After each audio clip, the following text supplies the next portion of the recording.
Hey, hi, it's the Giant Bombcast for Tuesday, March the 30th, 2021. I am Brad Shoemaker, joined by Jeff Hirschman. Hello, hi. How's it I'm going? proud to be here.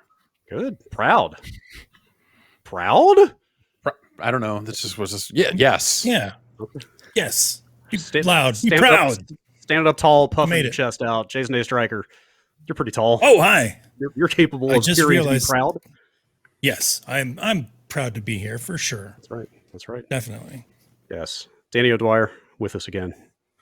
Proud to be here. Shouldn't be here, That's right. but yet I'm still here. When will he leave? Unknowable. Oh, don't leave. Oh. Please don't leave. He's just in this call every time we connect. I don't know. That's right. Like we were- Yeah, He keeps hacking Yeah, in somehow. makes it You guys really use the same awkward to do link. like personal things here because Danny's just always watching. That's right. Yeah. Nighttime. Come on, 3 a.m. That's you don't want to see what this 3 a.m. boy's doing. It's not good. Jan Ochoa running the boards. Hello, boards. Like, look, Whoa. that's not going Damn. to come across in the audio version. I'm sorry for those listeners. Hair trigger over there. You can edit all those in post, right? Yeah, it'll take a little bit, but I'll have to recreate it. Get all the timing just right. Yep. For the Yep. 18 sound effects you just played. Oh, how is everyone? Good. Oh, Yeah, good, it's Brad. like it's feeling warming up. springy. Yeah. Yeah. Yeah, it's warming up, and that's good and bad. And honestly, look, I am searching every day for a vaccine appointment and not finding one, and every day I'm like, shit, that sucks. Been on for a while. Yeah. Yeah. Yeah. Yeah. Yeah, I've been looking into that a little bit too. It's tough. It's tough out there. Yeah, Mhm. yeah. You know what else is tough is sleeping with a sleep apnea machine because Oh. that's Oh fun. no. I feel Oh, like no. Do you have one? I CPAP figured out use? that I have to wear one of those now, Right. and it's fun. Sexy. And it's terrifying. I learned a lot of stuff about distilled water. We should talk. I'm yeah. also on the distilled water tip. Yeah, You don't want bad water getting up in there, right? Oh. no, because No. apparently it's Yeah. really bad. Like I could die Right. from a different thing. Yeah. Jesus. It's No scary. amoebas in your nose. Yeah. The weirdest thing is not being able to sleep with my mouth open because then like the air just keeps going. Oh. So I'm like, in and out. yeah, I'm just forced to like sleep with my mouth closed, and I guess like that helps me not snore or something. I don't know. I'm not a doctor. Huh. It's fun. How are you sleeping though? Feel rested? I always wake up to pee anyway, so I don't know. It might help eventually down the line. I asked the Well, doctor. fingers I asked the crossed. doctor. It's like, hey, will I always need this machine? What if I just lose a bunch of weight? What if I just get super buff? And then she was like, well, that's not exactly gonna help. I mean, What if you got super buff anyway? that's what I asked Yeah. her. And then, she was like, no, it's not gonna help. It's not gonna help. Aw. It's just the way your body is. I'm like, god dang it. God damn it. Maybe you could just get like, again, just drill out extra space in your nose or something. It's like, give me more room for breathing. That's exactly what I did last year. It was the whole thing. That's why I did distilled water. So my wife had to go get her nose cauterized this week for the third time Ouch. because Whoa. she became prone to bloody noses after moving here. Just something about the air and the different from where she was from and all this other stuff. And like it was a situation where she went to a different guy, and like finding like a guy apparently is like a difficult thing also. But like it was like the guy looked over there and said like, oh, the guy you went to for the last few times didn't know what the fuck he was doing. Check this shit out. And then did a whole different thing. So Oh no. fingers crossed that this will actually solve the problem. But she's in luck because I used to get bloody noses every day through Yeah. my teens, every single day. Like in the summertime, especially when this weather would start up, it would be a situation where like I could open my bedroom door in the morning, or my mom would open it, to wake me up for school, and that pressure change would be enough for me to bleed for like half an hour or something like that. That's It was crazy. just, God. I never Is got it the cauterized or anything dry? like that, but Like the dryness or something, or it's like a bunch of things? It's a bunch of things, probably, just like some membrane that's a little close to the surface and all that other stuff. I think in her case, it was like some blood vessels that were just like a little close to the surface and prone to breaking. But How are you on planes with nosebleeds? Or you don't get nosebleeds? I'm as fine often now. anymore? Yeah, it was like a thing that was like, it was through puberty and some years on either side of it, and then it just kind of went away at some point. I never went and got cauterized or anything like that. Like at some point, I just stopped having them. It was really convenient for missing a bunch of school. It was just like, well, missed the first half of the day. Whoops, I was bleeding the whole time. Yeah, A little bit of visible blood will go a long way. yeah, totally. But that's what I think of this time of the year, especially because she just went and got her nose burned up. They just like, here, we're going to burn this shut, which is still, that's why I didn't go get it done. Because it's like, that's a ridiculous concept. It's like You know what I medical think stuff. about this time of the year? What's sorry, that? Danny? I- I'm sorry, go ahead. Some medical stuff is just like still quite medieval. Like it's like we never figured out like a seemingly easy modern solution to this. We're just gonna burn your nose. Yeah. I feel like that was every day there was a new one of those when my wife was pregnant. There was Right. It just felt like it was a situation of like, modern medicine seems like it's better than this, but it sure is a lot of people going like, it's fine. Those little fuckers are resilient. It'll be all right. And you're like, okay.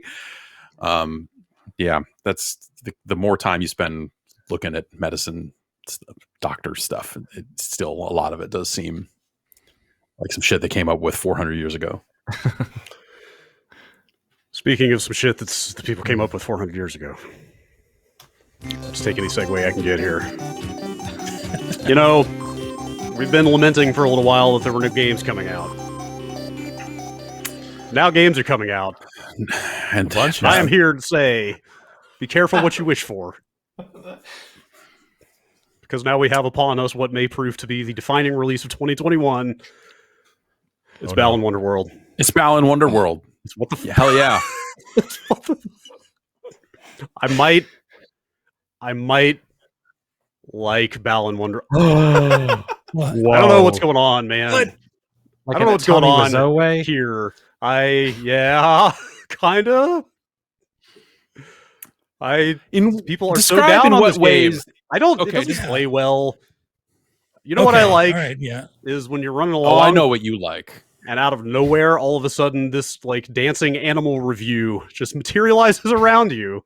Suddenly, there are 10 animals dancing around you. Everything is dancing in that game all the time, except for the Tims, which are really busy trying to build a second Tim trampoline. Yes. Shoes? You need 420, Yep. which I'm like seems 280 highly or something specific. Like that. Like 280 or something. I'm only halfway through the second world. I mean, it's not I don't think it's great. It's people are so down on this game that I now feel this contrarian impulse to go in and give it more than a fair shot.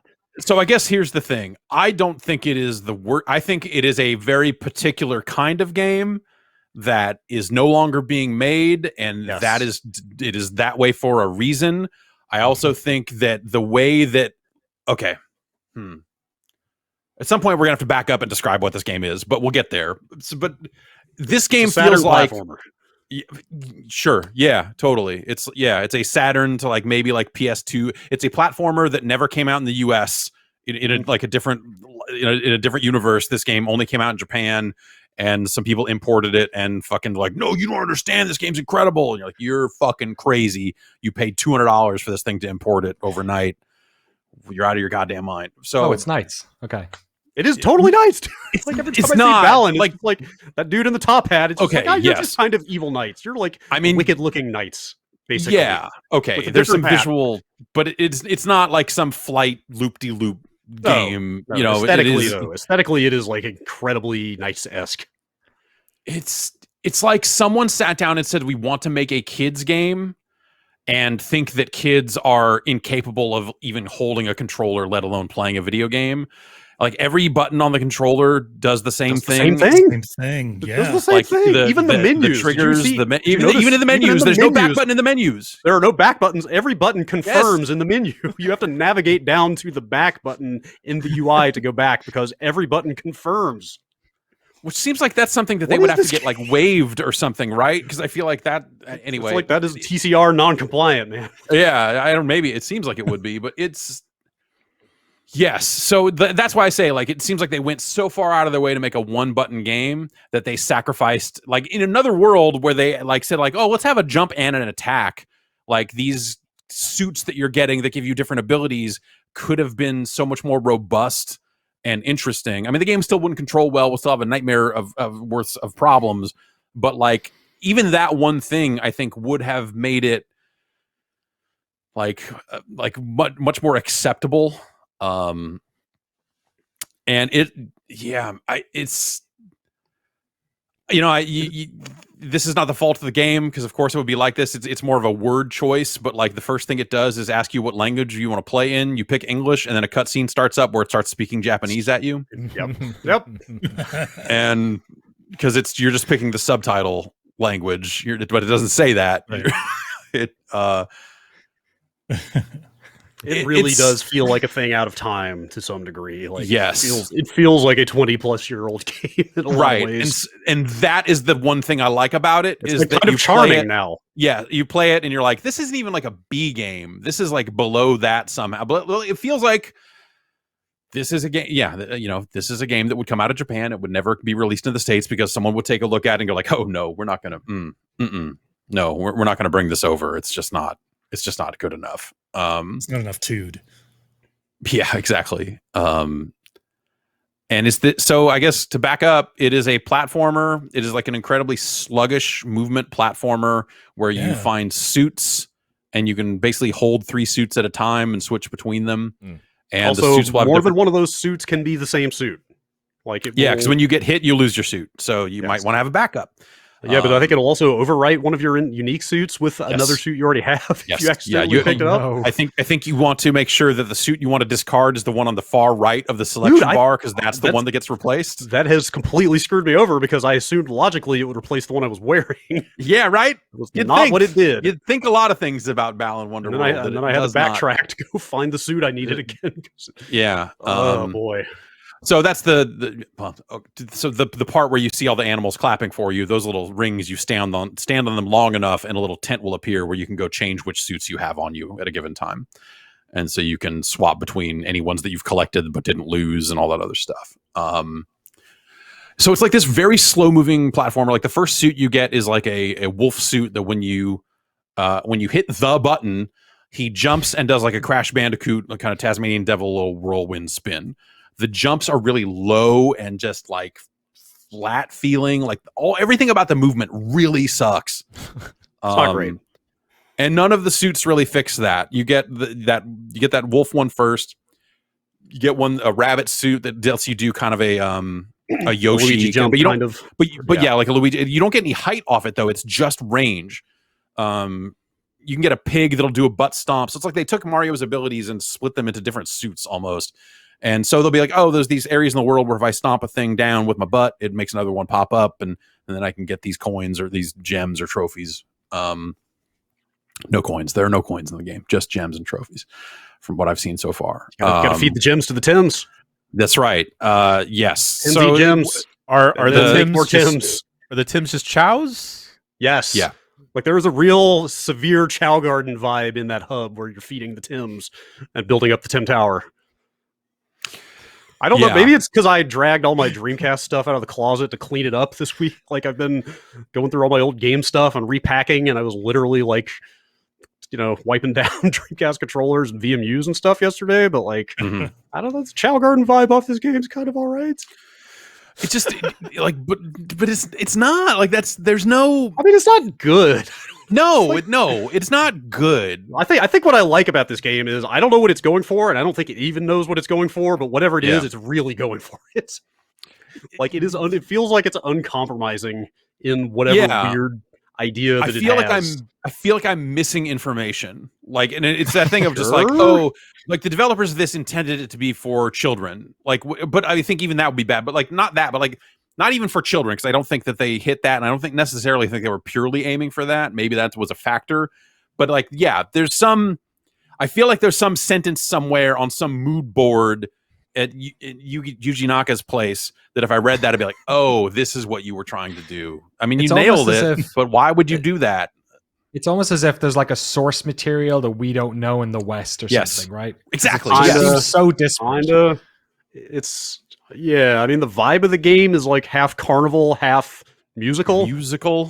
It's got dance numbers in it. Like it's It's very theatrical. So it's The Greatest Showman. Yuji Naka watched that Kinda. movie and was like, I gotta make a game. That's sure. It's like Kingdom Hearts, but good. I don't know. Ooh. Oh, You know get what this I'm piece of thinking? heart that you're missing, and it's like you get a thing, this little piece of a heart, and it reminded me of the Kingdom Hearts heart a little bit. It's a Keyblade. Now I know what I gotta play. So, but there's there's constantly characters around the edges of the environment that will just like spawn in as you get close and then disappear as you get closer. But sometimes they don't disappear in time because they're not there. They're just there to like dance and move around and stuff. And if you And they all collide with them, disappear when you you walk yeah, right through them, or they just disappear because they're not they really just fade there. out. But they're not transparent when you see them from a distance. They just look like every other character in the world. So you're like, oh, do I have to fight this wolf guy? Oh no, wait, he just vanished when I walked up. Like the They intro just to the spin the game is camera even around, more like- confusing because you're just like, I don't. They all fade back in as soon as you run away from them. Like they're there. Yeah. They just whenever you get near them, they just fade out and they come right back, and they're all dancing constantly. So like you get like a little like 2/3 of the way through the first level, and there's just a farmer there dancing far away, and you're like, oh, I got to jump across this gap to get to the farmer. And then like every time I see a character that looks unique, I'm like, oh, finally someone's gonna tell me what the fuck is going on. I'm gonna walk up to him and he's be like, all right, man, we got to get out here and fight these guys. They're taking over the Wonder World, and you got to get on your suits and jump on them. But no, that dude fucking disappears too. It's like there's constantly like a room for a story. And you're just like, and then nothing happens except the guy disappears, and you're like, no, tell me what's happening. Go on, come back, you fuck face. God damn it. It's yeah. And then there's a rhythm mini game also. Oh yeah, I forgot about Yeah. that. Right. Oh, you mean Balan's Bout? Yes, sorry, Balance Bout. Yeah, so yes, this was a lot of this was the demo. The whole first world, the 2 acts Yeah. of the first world were in the demo. Yeah, if you played the demo, you've got a pretty good idea. I mean, how far are you? I'm in the second world. The I'm in the second, yeah. aquatic area Yeah. where there's a giant woman for some reason. I don't know if you saw her yet. Oh yeah. Yes, I Resident spun the Evil, camera or- around and the giant woman just showed up, and I was like, Yes. "What is that? A little woman somewhere far away?" Like, I yelped out loud when I saw that. She's like 50 feet tall. yeah, and there you get water-based suits. Like, you'll find these Ish. blocks that are made of water, and they flow in a certain direction. And if you're not in the water-based, the jellyfish suit, you could stand on them like they're regular platforms. But if you're in the jellyfish suit, you fall in them, and then it takes you where it wants it to take you. You can't. I was like, oh, this is gonna be like some fun platforming. Like, oh, I jump out halfway through, and there's some hidden stuff over here. No, you cannot move. When No, you're don't in worry. the There's a thing. suit at the end of that There's level a- that does, in fact, let you do that. Motherfucker. Like, that's kind of the other thing is you find suits that basically replicate the functionality of other suits. Like there's in the water world, you know, it would not do for you to be picking up a wolf suit in the water world. So instead there's what is it? It's the first suit you get that when you jump, it like emits electricity. Is it like an eel suit or something? And I don't even remember what animal it is, but it's the same jump and like maybe a slightly larger hurt box than the wolf suit is, but it's the same basic idea of it's a jumping attack kind of thing. And the jump feels bad, the movement feels bad. It's not like you're getting in a suit and you're like, oh, finally the one that goes fast. It's like, nope, this one is a dragon and he can shoot fire, and that's okay. By Can you carry the suits in between the levels, or Yeah, you can hold. Yeah. Yeah, you can have 3 at a time. You can actually every time you get to a checkpoint, you can go into a little dressing room because again, this game is just a stage play basically. You can go in the Yeah. dressing room and like anything you've picked up and not lost gets shoved into your wardrobe or whatever, so you can actually just swap in and out everything you've gotten over the course of the whole game. yeah, So and it's Creepy. got a couple of cutscenes. it doesn't play well. I like the vibe and the look of it, but it's not. It doesn't. I really don't like the look of it. Like, so in that first world, the world bends right? as you walk around. Like, Danny, you played. Yeah, we played the demo on the thing. Like, it just Yeah. like the world kind of shifts and moves as you move up and down. So there's one spot near the end of the second act where you can turn around and you go like, oh, I can see the whole other level because it's now somehow curved up around over me, kind of. And like that's like kind of a neat idea that is not presented well, because instead it's a feeling of like as you play it, you're like, am I drunk? Have I been drinking? Like, it's not quite motion sickness. It's like this unease of just like, I I don't feel good. And it's because the ground is like warping and fucking doing weird trippy shit as you're walking, and it doesn't. There's no gameplay change with it. It's not like it. Like No, I thought, no, it's am not I like supposed some to be doing amazing something. Yeah, no, it's just like this world curves for some reason, and then you get to the second world, and I don't think it does it there. Either that, or I just got used to it, and just like it's just like now that's how I just see the world. But I don't think it does it in the second world, which just was even more bizarre in a way. I was like, oh, is that going to be this game's thing? I was like, oh, maybe not. Does this game have a thing? I'm not sure that it does. And then you go back to the central hub, which is where the Tims are, and they hop around, and all the gems you collect in the level, you go back to a field of flowers and hit a button, and you just go Wah! And throw out all the gems, and then the Tims run over and eat them. And then they get bigger, and if you throw a small Tim at a big Tim, it bounces off the head and forces an egg to come out, and then that hatches into a new Tim. That's right. I've got 11 Tims now. I've got like 12. I think I got 12 or 13 Tims. Yeah, and then the Tims run in a little hamster wheel thing, and as they do that, it builds a Tim tower, because of course it does. Does the Tim Tower do anything? I haven't figured that out yet. There's a platform you can stand on that will raise you up, and then the little Tims jump into it and roll around like it's a little like roller coaster Rube Goldberg thing. Rube Goldberg looking thing, but I don't think you can actually do anything with it. I feel like we should point out, because nobody, I feel like people in the chat, some people are curious why we're talking about this game so much. It's directed by Yuji Naka, also the director of Sonic the Hedgehog, Phantasy Star Online. Yes, Billy Hatcher and the something egg. Yeah. Did you see that quote going around where there was like something about Square Enix where he wanted to make a platformer, and they said this is your one chance to make one. What? Wow, I have to find it. I was floating around Reddit. What is the last game he did before this? Let's see. Well, he was a Prope before that. Let's Tap, is that a Prope joint? Let's Tap was a while ago. Yeah. His name is on like 12 games since Let's Tap, and I don't recognize any of them. Ooh, what do we got? Ivy the Kiwi? I remember Ivy the Kiwi. Yeah, Ivy the Kiwi was good, actually. Ivy the Kiwi was probably the last game that came along. Oh, and Rodea the Sky Soldier. Those are the. I feel like those are the last two games that came out that you were like, oh, Yuji Naka's making a new game.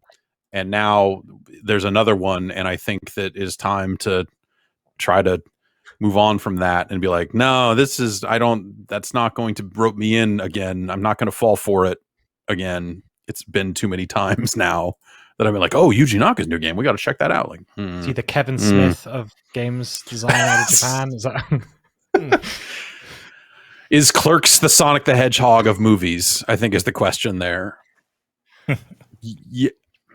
Mall rats. I'm sitting here looking at his body of work, trying to figure out what the last like universally acclaimed game he worked on was. Oh, that's Phantasy obviously Star Online. High School Seiha Girls. No, not that one. Sonic Riders, anybody? Shadow the Hedgehog, perhaps? There it is. Yeah. Yeah. No one doesn't not like Shadow the Hedgehog. He's got a gun. I would probably Star Universe. It was like a follow up to Phantasy Star Online. Hmm. It had a big single player component, and yeah, it's a bizarre game, and I love that. I love that it exists, but also it's $60. Like it's something that feels like even more criminal because it's released at this full price. And like I said, like it feels like it's something that is trying to be this like pandering kids game, but everything about the way it controls and handles and stuff is either overestimating or underestimating, I think, what a kid would want out of a video game. It just feels so stripped down,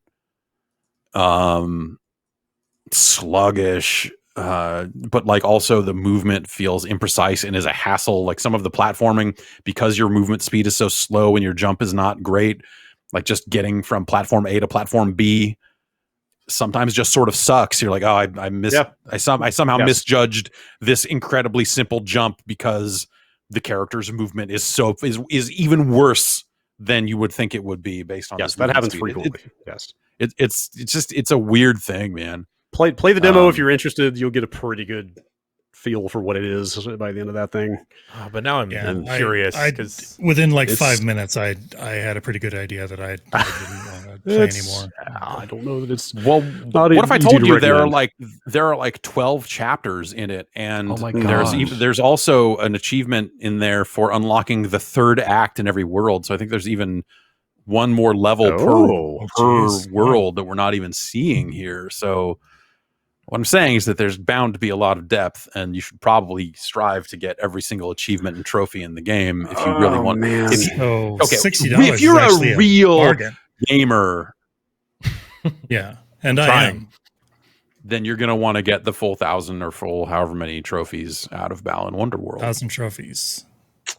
I don't know. Trophies. Like I said, people are so down on it. I was feeling that contrarian impulse to just play through the whole thing.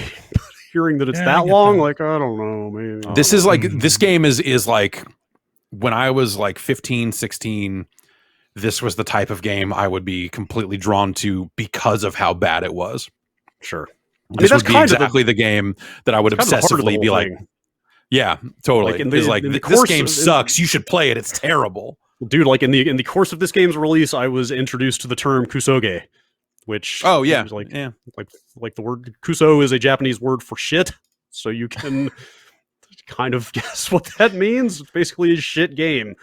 And it's like, man, this is cruel. This feels cruel.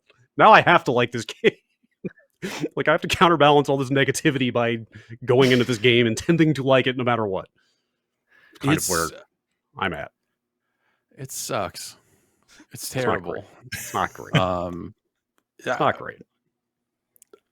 I sat down to play last night and got to the point where like, okay, well now I'm getting into more of the new stuff and kind of want to see what some of these other suits are. And I hit a wall like almost immediately. Just like, I literally cannot play any more of this. I have to turn this off right now. I'm having such a fucking bad time. Wow. But there's like, we could come back next week and be like, oh yeah, I totally finished it.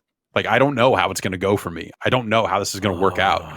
Like now Outriders has taken on an even outsized importance as the game that will save me from Balan Wonderworld.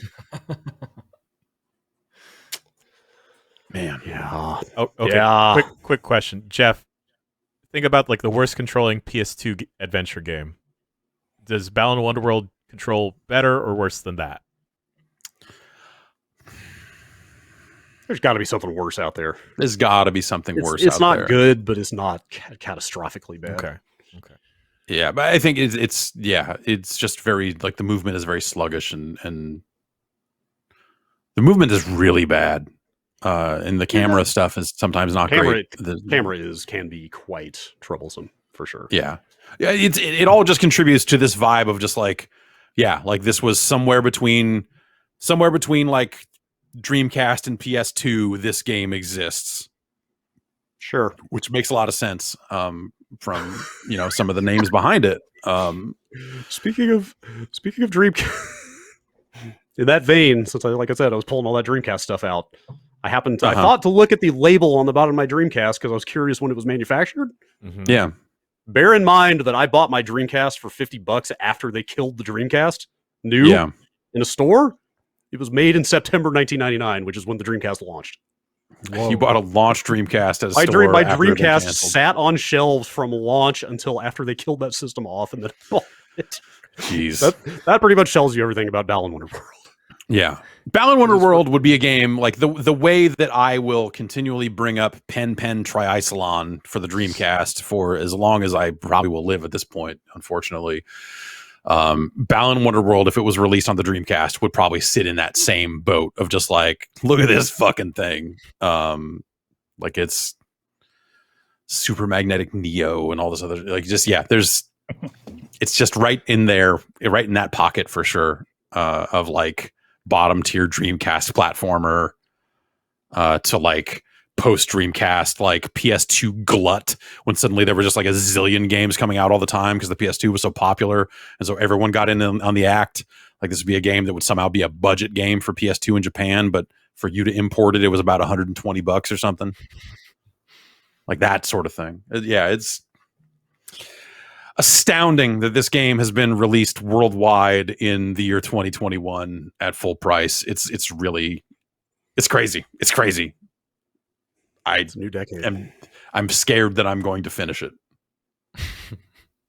Well, now the race is on. Endurance run. I know, yeah, right, yeah. Right. Who can get all the fucking trophies first? Yes, I've moved from ironically wanting to get the Anthem Platinum to now wanting to get the Balan Wonderworld. Okay. Oh man.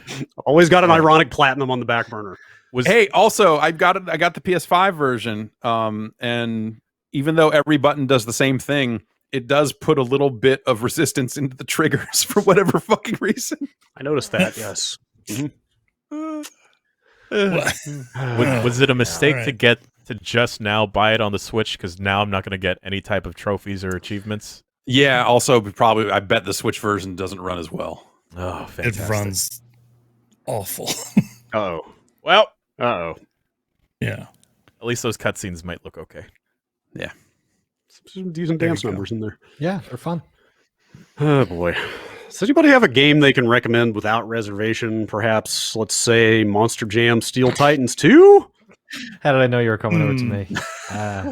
Yeah, I got, due diligence. Last week we talked about Monster Jam Steel Titans 2 and I hadn't played it. So I have now finished my venture into the world of American motorsports, obscure motorsports, with this one, which I guess came out on, I think, new consoles the start of March, but maybe was out on our older consoles. Sorry, I should rephrase that. I don't think it's out on PS5. I was playing the PS4 version on a PS5. Right. But I think it was out in some form at the end of last year, maybe PC.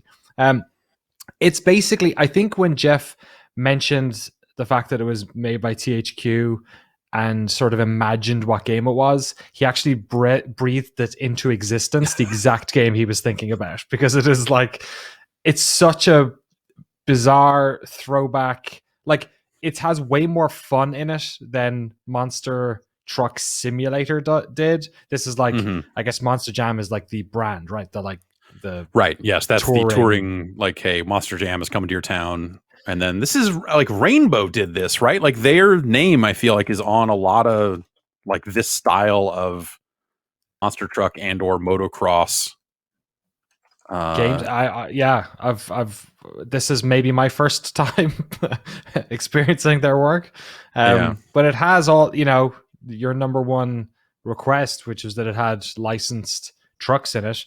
Gravedigger is in it. Yes. Sparkle Oh, Smash is in yes. it, which is the unicorn looking one, and great. the school bus, which I didn't know has the amazing name of Higher Education. That's the name of the very good. Not Yeah, bad. that's It's not pretty bad. good. Is Gravedigger the new go-to? Is it not Bigfoot anymore? If you're going I to think it cite is. Yeah. a mainstream monster truck, now it's Gravedigger. Interesting. Because wasn't there like Bigfoot's son or something, or Gravedigger's Gravedigger's son. son? Yeah. Son of Gravedigger had a Gravedigger. child. There was- Gravedigger. there- I'm trying to think. In the 80s, there was Bigfoot, and then there was like a gray truck that was like the evil monster truck, and they basically did like wrestling style things with monster trucks. And then at some point there was Bigfoot 2, which had like these gargantuanly insane, like taller than than Bigfoot 1 the truck was, tires on it. And then, yeah, I don't know. There's still, God, I just saw on Twitter that someone go to some monster truck thing. I just saw a fresh picture of original Bigfoot on Twitter over the weekend. So Beautiful. maybe monster trucks are just back. It was Rich Gallup. Yeah. Yes, right. Yes. What was it? Yes. So I don't know. Monster trucks are eternal, I suppose. Yeah. And then It's a good time at some to be point alive. there were more trucks. Was there a Barefoot? BEAR? Or was that a toy? There was some toy because obviously like kids love monster trucks as they do. Yeah. And there was a toy. It was a monster truck that like you could hit a button and like claws, like 3 claws would come out of each tire. And they were like bear claws that would like It jut like wrap out around and yes. and then it would still try to roll on these like 3 fucking tongs that would shoot out of each tire, and it was bad. But yeah, I don't know. That's I remember the toy. Yeah. Was Truckosaurus just a Simpsons thing, or did someone turn that into a real thing, or was it always a real thing? That was a real thing. I don't think it's called Truckosaurus, but the concept of like the big dinosaur-looking metal thing that eats cars, like yes. Okay, Doesn't race. It's more of like a sideshow kind of thing. Yeah. like the last boss. It doesn't go. Right. It doesn't go fully that direction. It has the licensed trucks, but then the gameplay is. It has one of my favorite, like middle of like the 360 era game mechanics, which is the unnecessary overworld for the menu, where you have a garage you have to drive to, and you have to like drive to this door to enter the events. Like it's completely pointless, like but that's, and everything has like big rectangular semi-opaque boxes that you drive into to make the menu thing come up. It's a lot of that, and it looks Arc not System great. Works should check this out. This is maybe Guilty Gear could do something like this. It's very weird and throwback. It's more fun. It's not taking itself very seriously, but it is a very like throwback. Doesn't look particularly good. Frame rate's not great because it's a PS4 game playing on a PS5. And has almost the exact same game modes as the Monster Truck Simulator, but they control easier. Instead of the rear wheels being like something you have to manage, almost like this is like the Tony Hawk to Monster Truck Sims Skate, where it's not exactly realistic, but the rear wheels are basically for like fine turning and the front wheels are for big turning, which actually is like super helpful, but it's like in no way realistic. But okay, it is. If you wanted it's amazing that there are 2 Monster Truck games coming out within a month of each other. Right. And considering how they are like slightly, like one is ketchup and one is barbecue flavored ketchup. They are like very close to each other. They are only different because of the other one's existence. You can just about see the different ways they play. But yeah, I don't know. Gone to my head. This one was more fun. The other one was more pure, maybe, for those hardcore trucker fans. What a time. Makes sense. What a time to be a Monster Truck fan. That's right. Yeah. There's never been a better time. Now, if we can just get that attention to detail in the world of Destruction Derby games. Isn't that wild that isn't the case? That we haven't had it. Who owns Psygnosis? Was that? That was Psygnosis. So that's Sony. And Sony? Yeah. I played a little bit of that recently, the original Destruction Derby, and I got mad all over again at so it does scoring based on when you hit another car, how much do they spin? And so like for a quarter spin, you get this many points. For a full spin, you get this many points. And it's just so removed from every demolition derby I've been to over the years of like how they kind of judge it, which is way more free form in terms of like, well, that guy's the last car running and these 2 cars were the last car running, but we think this guy hit more guys, so he wins. And then we found out he had cement in his doors, so he's disqualified. Have you played Wreckfest, the Destruction Derby in that? I love it. It's really fun, but it's not. Wreckfest is like it's kind of like a destructive racing game first, and then that arena stuff seems like kind of second, and that stuff is really cool. And obviously, the destructibility is incredible in that game. But I think I just want something that mirrors what happens at the fairgrounds every year. That is like way more like true to the kind of county fair circuit demolition derby. I want that video cheating game. Should be in the game.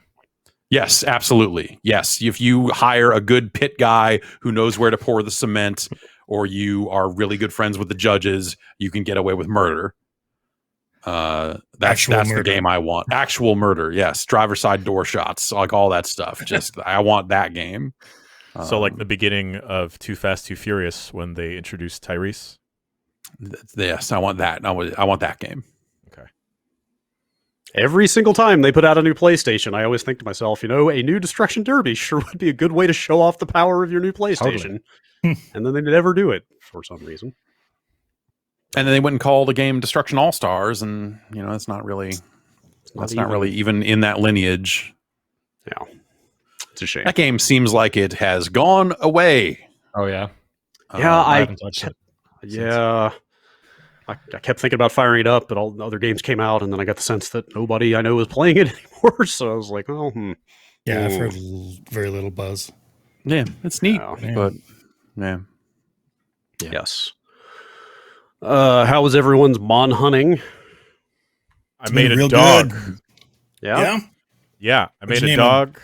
Savannah, after the dog I'm dog sitting. She's great. Aw, cute.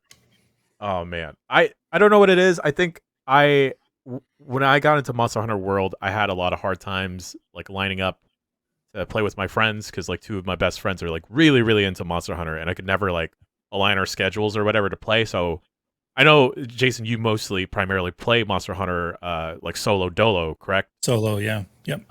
But it's kind of nice just having like these two extra companions with me, so I don't feel so alone.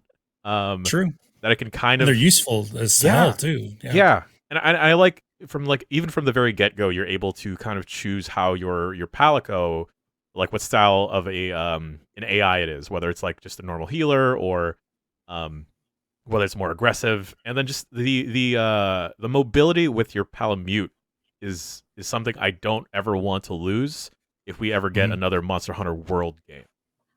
Yeah, it's sped things up considerably. It's amazing. Like as soon as like a monster runs, I'm hopping on the back of that dog, getting out the whetstone, I'm doing everything. Wait, And you it's can a whole- sharpen on the dog? Oh my god! Yeah, totally. Yes. Wow. Yes. Huh. Yeah. All right. You can Okay. use potions and That's the first Hot thing I've heard buttons. about this game where I was like, okay, okay. Is this the first time they've really even had a concept of a mount, right? Like, no, they purely had for mounts travel? in World that came along later, but you weren't able to control the mount. You know, you would just it would follow the scout flies. Right. Okay. Here you have complete and total Oh, control. You right. can jump with it. You can climb up Okay. walls. But I'm having a really fun time, like talking about increased mobility. The it's not scout flies. It's the two pips that are on like a cooldown meter. Like Oh, the grappling wire hook things. bugs. Wire bugs. Wire Yeah. bugs, yeah. Like those are neat. And like for like the first hour of playing through it, I was just like running around the hub world, just seeing like how far I could jump and grapple.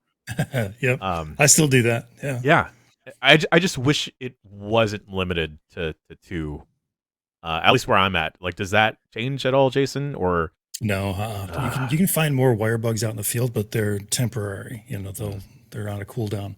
And I was looking through like the wire bug whisperer power that apparently doesn't like give you additional wire bugs. It'll change the cooldown a little bit. okay. So that is a bummer. I hate having to choose between mobility and attacks, especially when the attacks are so good. Kind of sad. Yeah, I'm still super early in. And I don't know, just like the quality of life stuff that I feel like maybe Capcom has learned from World or whatever. Like, yeah, being able to sharpen your weapon while you're riding with your dog, and then you're chasing after a monster as it's like hobbling away, and you can still pop a potion. It's kind of eliminating the things that started turning me off from continuing with Monster Hunter. I haven't tried any of the multiplayer yet, because yet again I can't link up with my friends Right. schedule wise. I know the feeling. I do. Have you tried the multiplayer at all, Jason? Or like No, I'm gonna any like have to, public 'cause stuff? I'm stuck on a rampage right now, and that's the most frustrating thing because that's my least favorite part about that game, and it's coming really close to like just knocking me off this game, and I gotta do it multiplayer. I just gotta knock it out. So I don't know what it is, because now I have a dog and a cat companion, but I feel a little bit more braver with my weapon choices. Like in good. World, I just stuck with a hammer because I feel like I felt sturdy enough there. But now I'm kind of getting more frisky, busted out the lance. Yes. And because you could be a little bit more defensive and pull aggro when you need to. But man, it's just so good. It's just so good. I just wish it looked a little bit better, but Yeah, you I take was. what you think can it get on the should. Switch. I think I was for gonna- the I was gonna- engine, man. Wow. I think I was going to ask how you think. Like, they haven't said when it's coming to PC, right? Just that it is coming to PC. Early next year, I think is what they're saying. Yeah. How do you think that's going to translate? I mean, I know it's the RE engine, and like that thing is quite cross-platform, and like I'm sure they can bring it over just fine. But I wonder how a Switch definitely- game is going to look in a PC context. I don't know. Right, on a PC context, it's tough. Like- They do have experience with upgrading visuals. You know, they've Yeah, had yeah, 3DS they- games that have been ported over to the Switch, and Maybe they'll do some work there. and they've done like PSP to PS3. So they've got experience. I think they know what they're doing, but I think it's not also gonna like look you as know good as Yeah, like World does, obviously. I haven't played it, but I sat in on the quick look and watched a bunch of it, and I think it looks really nice. Like I think it'll translate just fine. Yeah. I mean, there are like little bits and pieces where you go like, okay, this is where they probably scale back or something. But like generally speaking, I think it's got cool art, and higher res versions of cool art will still play just fine, I bet. So yeah. Agreed. Cool. Danny, I know you checked in that new version of Disco Elysium briefly. Is there Yeah. much to what is Just the a little bit final this morning. cut? Is that right? Yeah, Final Cut. I guess good to put it on people's radars again. So this is the big update, which is obviously coming for free on PC. So if you bought the game between 2019 and now, which many people did, this should be getting patched in today. It also coincides with the console, or rather PlayStation and Stadia launch of the Okay. game. I forgot that I was getting a console version. Yeah. That's cool. That's a big part of it. But there's a bunch of stuff in there. There's quality of life updates. There's some extra, I think there's 4 extra side quests. But the big change to it is that they have put full voiceover in the entire game. Whoa. Which was a massive task. That's Anyway, Yeah, that's it's a lot of writing. There's a lot of text Yeah. in that game. Practically every conversation can splinter off into so many different directions. So each character in the game has unique voice. I'm not sure because it came out at 10 a.m., which was like an hour before we came live here. But I think all of the inner personalities are maybe done by one voice, but it's way easier to figure out which is which because the intonation, there's a lot of reading in that game. And also the text is like, I'm not a great reader, and the text in that game is more, difficult. Yeah, it's like more nuanced and difficult to understand than your average video game text. It's a little verbose, yeah, for sure. Yeah. Okay. So I've really enjoyed having the voiceover at least. I've only played all the stuff I played at the start. I never completed it. I maybe got 5 or 6 hours in on my first time through on PC. But that stuff, the voiceover stuff seems to work really well. I'm a little bit less sure about the controller support.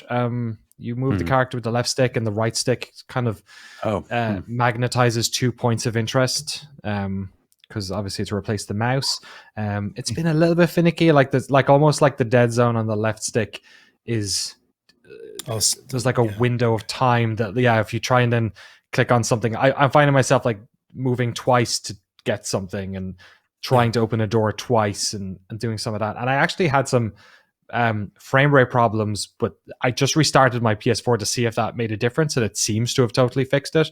But it was hitching up there pretty bad at the start, and I could hear that coil sound that happens sometimes when it's doing a little bit too much work, the PlayStation. So I don't want to. Who knows? That's it seemed to work fine after I restarted. But yeah, I think if you skipped out on that game, or like me, you kind of maybe all that reading got a little bit too much. This seems like a substantial change to the flow of that game with the voiceover stuff, especially. Yeah, that's a lot. That's a big addition. That is a lot of work. Yeah. What do you think? What do you think of the voice that you heard so far? Was it good? Because I feel like that's the thing that could actually have kind of ruined the game if done poorly. What do you think? Totally. Yeah, it's really good. I read up about it a couple of weeks ago, and apparently the studio did all of the casting and recording in-house. It's pretty common in these situations for them to outsource it to companies that do this stuff professionally. But yeah, they did it all themselves. And it took, I think it was like 18 months of work that went into this. So it's not just like a console port with some extra bells and whistles. It seems like they've really actually done quite a lot of work on this. So yeah, it's super. It has that problem, right, where you have your inner monologue of these characters that you've seen for a long time. But like, for instance, like I'm not sure if you guys have played much of it, but the kids at the start, right, who are like cursing and throwing stones at the crime scene, like the Cockney accent on one of those kids is absolutely amazing. And they use a bunch of like local in-world idioms and stuff that like confused me as I was reading them, but hearing the kids just rattle off all this stuff worked way better than reading it. So yeah, it's pretty cool. Every new character I meet, I'm like, oh, I wonder how they sound, and they're like, oh yeah, you sound like I would have thought you would have sounded. That's cool. Yeah, Cool. so they seem to have stuck the landing on that stuff, which is cool. That is cool. I was very confused when I saw Final Cut on Twitter and was like, did people just really get back into Final Cut? Did they bring back Final Cut 7? Premier's right. dead, man. Yeah. Everybody's picking up those secondhand trash cans on eBay. They got to put something on there. Speaking of game updates, a couple of y'all played some of that Tony Hawk on the next gen. What's up with that? Loads faster, looks a little better. All right. Thank you for the Tony Hawk report. Yeah. They added voice acting. It's crazy. Yeah. Wow. Yeah. All the game had a lot of writing though. Like all. Yeah. Well, here's Tony Hawk just telling you what's up. It's Tony Hawk's inner voice. Yeah. Like, yep, I am Tony Hawk. No. Does it have a setting? Does it have a toggle? Yeah, so it has a performance mode on it, which I guess does pure 60 frames, but it looks not good. Like, really? It was the only time I've ever, because I love doing I'm always frame rate first, but I think like the lighting is so flat on the performance mode, and it runs perfectly fine on the whatever the detail mode is that they have. It looks good, and that game feels right at whatever frame rate it was running up before. I mean, I think I thought it was 60 before. Yeah, I don't know. Is that maybe like for 120? Does it do 120? I think it does 120. That's what people in the chat are saying. Yeah. Oh, really? Okay. I believe that might be the case. It comes at a significant, like, because the lighting... The lighting lighting is the thing. Yeah, the new lighting looks awesome. It's so good. Yeah, like Venice looks incredible. Like that milky, sunset you kind of get, like that California red sunset. Like, it's great. But when I turned on performance, it was like, did not look that way anymore. It was pretty flat. So, yeah. I guess it's there for people if they want it, but I would stick with the default one, yeah. Yeah, that was another game where HDR, I think, had a big impact as well. Like when I was streaming that game and had to go through all the gear and turn off HDR and everything, I was like, this, like, without that, the impact of the lighting, it loses a little bit there too. But when you got all that stuff turned on, it's gorgeous, man. It's such a good game. They should make another one of those. Whoever made that team should go on to make a bunch more of that. They should just keep making them. Or Tony Hawk. Sure they'll get right on that. Or either or. Yeah, going on. Sure. Yep. Jason, you got anything to say about Narita Boy? It sounds like you didn't really have time. It's got a really cool look to it. Like it seems like it's like heavily inspired by like the Tron motif. Like a creator gets sucked into his game or something like that. It definitely has got a real computery vibe that makes me want to check it out. Yeah, and it's immediately striking because of the soundtrack and the pixel work, which I think is fantastic. It feels pretty good combat-wise. I'm still very, very early on. I don't know if it's going to stick its landing. We'll see. But this is on Game Pass right now, and I think it's cheap. I think it's like $25 or something if you want to get it on Steam or PS PlayStation or whatever. So, but check it out. Go check out a trailer. If nothing else, it's pretty substantially right. This is the one that straight up got like the Tron cover shot going on, right? Yeah. Which actually kind of turned me off to begin with, but once I saw the trailer, I'm like, okay, this could be something very obvious what they're going for. Yeah, it sure does look good. Cool. I'm gonna have to check that out. I'm gonna play some more of that. Mm-hmm. Last thing I've got, as mentioned last week, Alex and I played through a chunk of It Takes Two. Oh boy. The new game from Hazelight and Joseph Fares, makers of A Way Out and Brothers, A Tale of Two Sons. Okay, now can you tell me, does it have the song in it? Not as yet, but it certainly seems like it could at some point. Frankly. Okay. Like, do you think it would not go ahead? I would not put it past them. Would the creepy book do a cover of that song? I love that book. I hope not, man. I mean, not to get ahead of ourselves here, but like, I think I started to turn the corner on the book just as I turned the corner on most of the game, because I'm pretty sure, I'm not 100% sure, but I think that they intend for the book to be super annoying, and I know, and it's not like they're just putting it out. You know what I mean? Yeah. It's like the character is grating, but I think they intended for it to be grating. I'm not quite sure yet, but all right. here's my experience with this game. Okay. I knew it was coming out. I like Brothers so much. I'm like, you know what? I'm not even going to read about it because I know I'm going to play it because I really like Brothers and I'm going to show up and see what they're doing. I had seen enough of the key art to know that like the two characters, I knew it was a co-op game and I knew the two characters were like tiny little doll-like sort of figures. It looked very whimsical. You know, it's got like a cartoonish style to it. And I'm like, oh, they're making something pretty lighthearted. Alex and I sit down and start playing the game.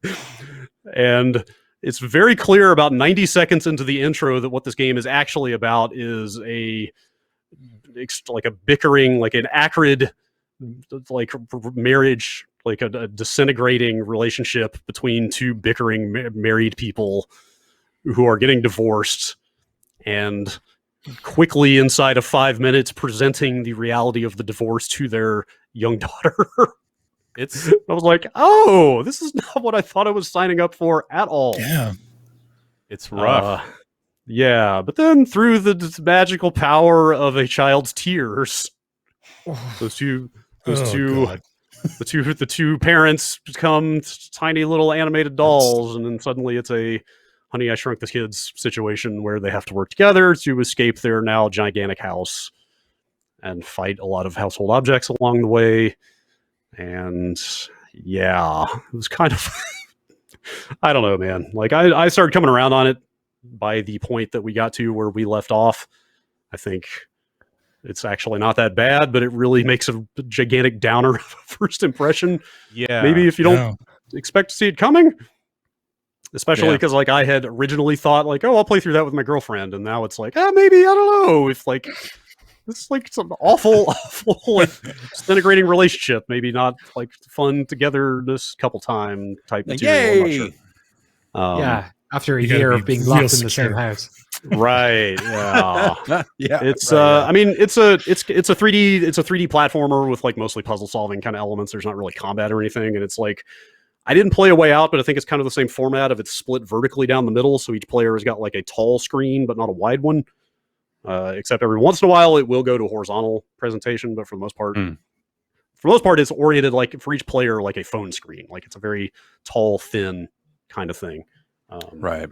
But you know, it's a lot of co-op puzzle solving. Like it's pretty straightforward, but some of it is kind of inventive. Like they started going some places with the mechanics that were like not super challenging, but like kind of interesting. But I think what got me is where we left off. Like for the most part, it was like, oh, you're fighting this giant vacuum cleaner that's mad that you bought a better vacuum cleaner and shoved it in the closet, and now wants to kill you. That's good. Mm-hmm. And like now you're fighting this toolbox that is abusing all of these tools that you need to move on and stuff. So I was like, all right, it's just a bunch of combat with household objects. And then we got outside into a tree, and we were abducted by squirrels that appeared to be play acting the Cuban Revolution. I'm not real sure. There's a real revolutionary like guerrilla vibe to these squirrels that took us hostage, and there was like a torture scene. Yeah. Right before we left off. Yeah. Huh. And it's also weird, like the mother and father, like they kind of just play off and like take it so casually that they can just die and just they'll come back. Right, yeah, like they very quickly take it in stride that they are now like made out of yarn and wood and clay, and that they just like go poof. We've all and, been like, there. Yeah, it's a weird thing, but yeah, like that last scene we got to, I was like, I might need to play the rest of this. Like, I kind of need to see where this is going. I mean, I think you know where it's going. Like, I would bet a substantial amount of money on the outcome of that game.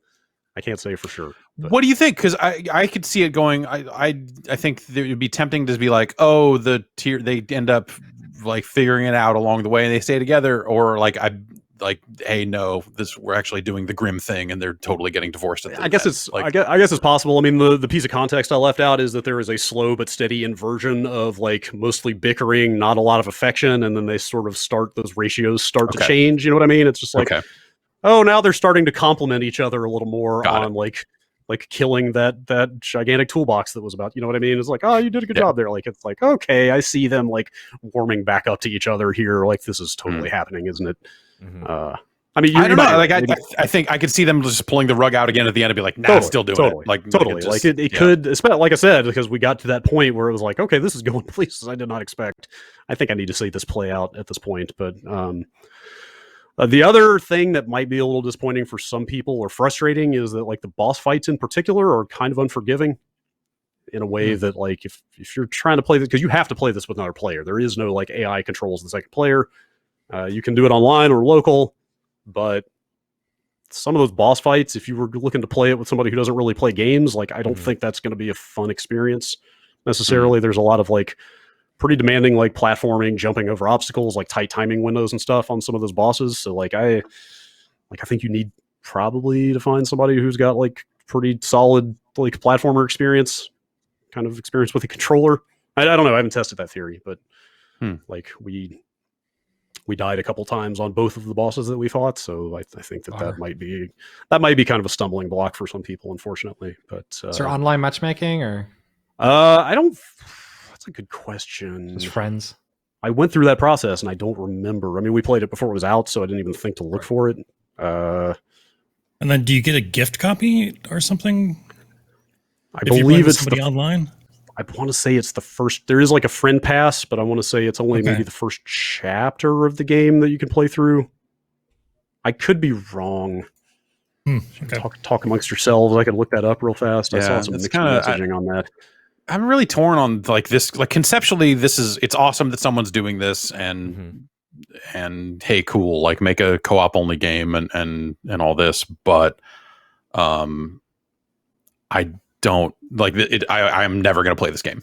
Like point blank. You could tell me it's the most amazing game ever made, but like the format that it is in, like that's just I do not have that type of. Like, yeah, I would not have anyone to play that game with. So that's just not going to happen. So it's cool that they do it, but like, yeah, it's all kind of lost on. And I wonder how many people out there are in that same boat, especially when you hear things like, oh, well, you have to buy 2 copies of the game if you're going to do it online and all this other stuff. I think I might have been wrong about that. I think the Friends Pass actually does let player 2 who does not own the game play the entire game with with player 1 who does own it. I believe that's the case. Yeah. So that makes it considerably easier, obviously, to find a co-op buddy to get through it with. And there is couch like co-op as well. What's that? Couch co-op as well? Yes, it does. Yes, totally.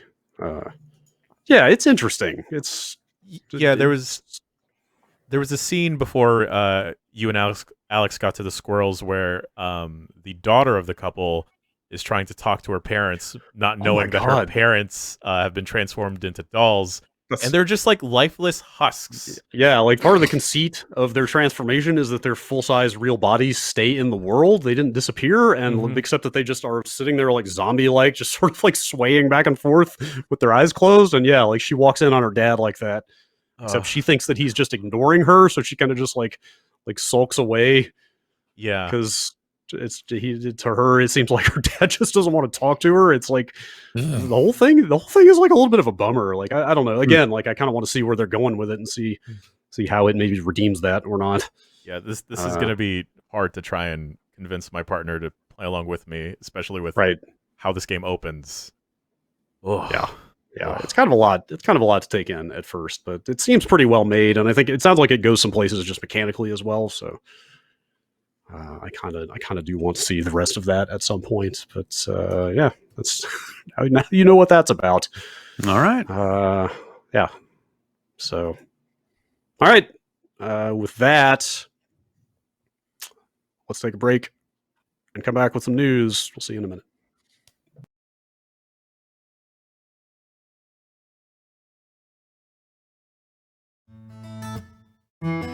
This episode is brought to you in part by Blue Chew. Blue Chew is making waves and bringing more confidence to the bedroom. Blue Chew is a unique online service that delivers the same active ingredients as Viagra and Cialis, but in chewable form and at a fraction of the cost. Blue Chew's tablets combat all form of ED. That's erectile dysfunction. Look, let's talk. Does your dingus? Is your dick acting like it's supposed to act? Is it acting the way it used to act? Is it not? Well, do you need a little more confidence when it's time to perform? That's why there's Blue Chew. Blue Chew is an online prescription service, so there's no visits to a doctor's office, no awkward conversations, and no waiting in line at the pharmacy. It ships right to your door in a discreet package. And the process is simple. You sign up at BlueChew.com, consult with one of their licensed medical providers, and once you're approved, you'll receive your prescription within days. And it's all done online. Blue Chew's licensed medical providers work with you to find the right ingredient and strength for your prescription. And if you don't like swallowing pills, there's no problem. It's all chewable. They're made in the USA, they prepare, ship direct, and it's cheaper than a pharmacy. So if you could benefit from a little extra confidence when it's time to perform, and look, again, let's not beat around. It's for sexing, for getting it on, for fucking, man. BlueChew.com. Get the details. There's important safety information there as well. And we've got a special deal. Try Blue Chew for free when you use the promo code Bombcast at checkout. Just pay $5 for shipping. That's BlueChew.com. The promo code is Bombcast, and you'll receive your first month free. And we thank Blue Chew for sponsoring the podcast.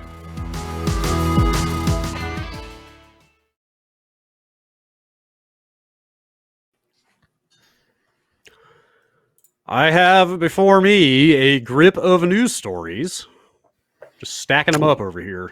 Loosen the grip and let me in on these hot secrets. I want to know more. Start peeling some of these pages off, throwing them all over. Let's make it rain with news. Oh, no.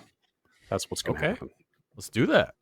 Yes. Just going to pour this information all over your heads. Oh. Yeah. I don't know where this metaphor is going. Let's just get into it here.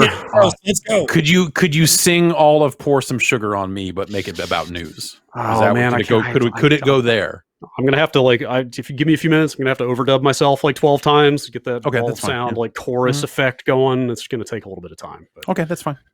We'll wait. then your ears will be assaulted with these headlines, or I'll just go ahead and start Fine. All right, fine. reading them. Here's Wow. here's headline number 1 on PlayStation.com. The webpage is entitled "Important Notice." That's the title of this webpage. In the name of love. That's right. Yes. Yes. There. The important notice on the PlayStation support page here is a confirmation of the reporting from last week that the PlayStation 3, PlayStation Portable, and PlayStation Vita stores are in fact closing on the 2nd of July and then the 27th of August for the Vita. So that stuff's official. They've got a full-on kind of knowledge-based thing up here talking about it and what will and won't work. Here we go. Under features you will still be able to access.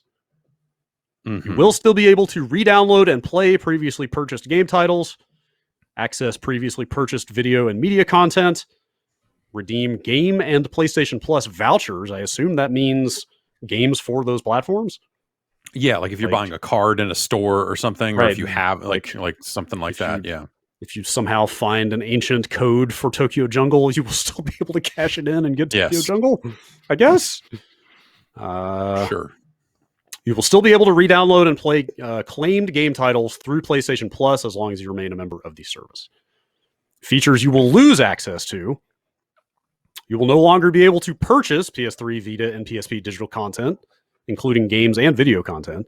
You will no longer be able to make in-game purchases through games on PS3, Vita, and PSP. You will no longer be able to redeem PSN Wallet Fund vouchers on PS3, Vita, and PSP. Your PSN wallet, so this is basically existing. If you have money in your PlayStation Network wallet, those funds will remain in your PSN account, but you will only be able to use your wallet funds to purchase PS4 and PS5 products. So if you've got money to spend in there and you want PS3 or PSP, if you have a PSP Go and you want to get some games on there, Yeah. the legitimate way, you should spend that money sooner than later because you've only Empty got that wallet. That's right. So yeah, that's the basic gist of things. I think that's all the major details in here. They do have a FAQ. Yeah, just kind I of clarifying those main points. I think here. Yeah, like cross-buy stuff. Like if there's a game that is yes. cross-buy That was the other PS4 one. to Vita, you will still that is still a way for you to buy a new Vita game. That was the one other one. Yes. So yeah, if you bought a PS4 game that was cross-play on PS3, you can still download and play it on the PS3 after those dates. Okay. But yeah, So it's good, obviously, that we're still going to be able to download stuff. Yeah, like I thought that would have gone without saying until I was reminded that Nintendo actually totally did that with the Wii Yeah. Right. and got away with it somehow. Well, Nintendo is so bad at anything involving the internet Yeah. anyway that you just look at it and go like, of course they would do this. Like, they don't get a pass so much as they just are terrible at this stuff. So this sucks. Like, I don't know. Like, yeah, Soon. It seemed kind of soon, especially like the Vita only came out in like what 2012, I want to say. yeah, it's right? like not quite a decade old, something like that. Yeah, It's 9 years ago. Yeah, it seems kind of soon to be cutting this stuff off, It does, yeah. but I don't know. I guess maybe there's some. you probably have to imagine that no one is actually making new purchases Sure. on these platforms, or so few that it's like whatever. And so if they're like, hey, we're going to give you a window that you can go buy what you want to buy, and then we're going to still let you re-download stuff you already purchased, then It's kind of a lot of games to close off access to. yeah, and I think it's actually a really okay, so I assume there is some technical reason for this, right? There's like the PlayStation Network, for as much as you might think it is bad in some ways now, boy, was it extra bad back then. And they have had to kind of just duct tape new features onto it over the years as new consoles came out and all this other stuff. So like those legacy platforms, I'm sure are a pain in the ass for some engineer somewhere. But in a world where you're trying to get more and more people to feel comfortable buying games digitally, even if you're allowing the legacy purchases to still exist, this just looks bad. This looks bad and makes you question everything about buying digital games, period. And they just shouldn't do this. They should be like, oh, well, yes, this is a pain in the ass, and yes, no one's buying it. But I think this damages their credibility with the kind of like, hey, what's going to happen to my digital library of games over the years? It undercuts my confidence that we're going to have complete and total access to this stuff down the road. It's scary. I'm trying to find a good list of like every PlayStation basically PS3 exclusives on PlayStation Network. Like that's kind of tough because there were a lot of cross-platform games on there as well. Right. Mm-hmm. I don't know why Trash Panic is the first one that comes to mind, but that's my go-to example for like, what are you gonna do if you want to play Trash Panic in a couple of years? Yeah. You just can't get it anymore. Frobisher Says for the Vita, one of the creators of that was out there saying like, hey, this game you should get this. It's not coming out anywhere else ever. God, see, like they're all games we were talking about that I had no interest in playing or owning a week ago. Now you were saying these things out loud, and I'm like, maybe I should go buy Frobisher Says. Frobisher Says, I believe it is free. Frobisher, you're right. And then okay, the DLC cost money, yes. I think. But you're right. You're right. I do have that one, but like, how about Pain? Anybody remember Pain? As someone who played a little bit of Pain sometime over the last 18 months, Pain does not hold up very well. Pain was bad. Pain was pretty bad originally. There was a certain charm to it when physics in games were still kind of novel. Sure. Yeah. But Fat Princess? Fat Prince. Okay. I don't think that ever got ported. Yeah. Nobby Boy? As well. They might have. I don't know if that. Did they shut the servers off for that? Well, they might have kind of reached and came back or whatever it was. After Girl completed her round trip through the solar system. You can still play that locally though, right? Because all it was doing was like pinging to see. Yeah. You might just not get the like, hey, here's the big group goal thing.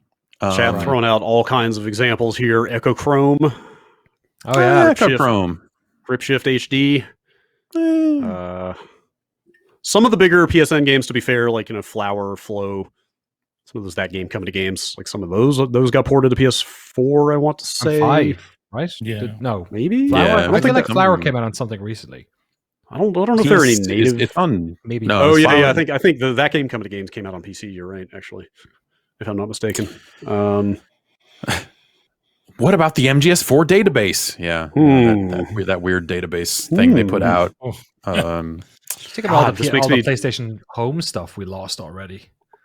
That was Well, that was right? Well, there are people trying to make that thing work again in one way or another. So God, man. Now I feel like I have to hook up my PS3 and go through that store and see if there's anything I want to get. Yeah, because they've already shut down the web version of the store, so you can't just go make all the purchases now and worry about it later. You're kind of forced to go update a PS3 to whatever firmware they're on now and make all those purchases and all that other stuff. And then, what happens to your PSP Go, a digital only device that has no UMD drive on it.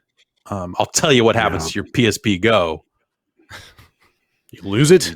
You do something weird to the battery. No, I guess you can't even do the weird battery thing to mod a PSP Go. That was only because that has a non-removable battery. But the P battery, if I'm not mistaken. Yes. Make a P battery. Make a P battery, and then you'll be able to do whatever you want with the PSP. That's the thing, is all this stuff ends up being relegated to a darker realm now. And obviously it seems like they'll keep their CDNs up, so the files will be accessible, and that's good. For now. That's the darker part of this, is there is sort of a foreboding for now aspect of this. And they have not said anything about shutting down the ability to download your purchases or anything like that. They haven't even necessarily leaned in that direction. But this move is enough to where you have to then consider, like, oh, are they going to totally screw over people on that stuff as well? It does not feel good. Like, I feel like consumer confidence is an important thing. We're still just early enough on the rise of digital purchasing that they still have to kind of work to prove that they're in it for real and that they are going to take care of their customers and all this other stuff. And this is just enough of a weird shutdown to where it makes you feel real icky about it all now. If you didn't already, but in terms of actual people getting hurt and all this other stuff, I bet the legit actual purchases that were happening on those 3 storefronts were so low that in real world terms, who cares? But it is very much a vibe and feeling of none of this is good.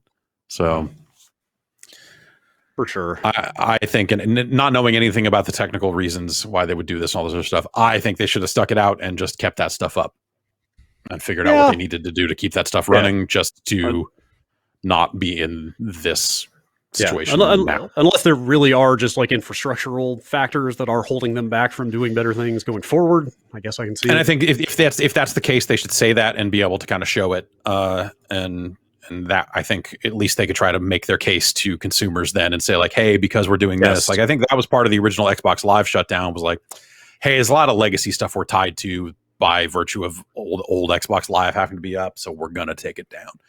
And they were able to at least kind of start. I don't know that they necessarily made that case as forcibly as they could have, but they at least were able to say it. And this is just we're shutting it down, which doesn't seem like it's the whole story. Yep. This whole situation has dredged up some of the comments that Jim Ryan made about old PlayStation games back in 2017. Do you remember that? He loves them, right? I love old PlayStation games. They're the best. You should be able to play them forever. I think that's what it was, right? I have here these quotes from an interview with Time that he did in 2017 about old games. I don't know if this was before or after he took over the whole thing, the whole division, but when we've dabbled with this was before. Okay, maybe so. When we've dabbled with backwards compatibility, I can say it's one of those features that is much requested but not actually used much. I mean, to be fair, I have heard those sorts of statistics borne out. But the better quote is that, and I was at a Gran Turismo event recently where they had PS1, PS2, PS3, and PS4 games, and the PS1 and the PS2 games, they looked ancient. Why would anybody play this? Oh, no. Really, what an ass. Really just celebrating the storied history of your company's body of work. But contextually, though, weren't those, and people love to drag that quote back out over and over again because it applies to so much. But contextually, isn't he being asked about this sort of features, these sort of features in contrast to, hey, Microsoft seems to be doing this stuff. So isn't a part of this him shitting on it because they're doing it? It's kind of in the same boat as Rumble is last generation. where you're like, that's a fucking stupid thing to say. But also, like, they were coming at him from, like, the competition cares about this stuff. And he has to be like, well, we fucking don't. And that's a good thing. Because that's, like, the company man thing to do. I don't know. Like, I think that bit of context, I think, like, lessens the impact of this ever so slightly. But it's still real fucking dumb. Yeah, it's still a way to answer that question of just like, man, you should have probably done a fake version of this interview with someone internally and figured out this stuff before you got in front of people and said what you said. Because, geez, yeah.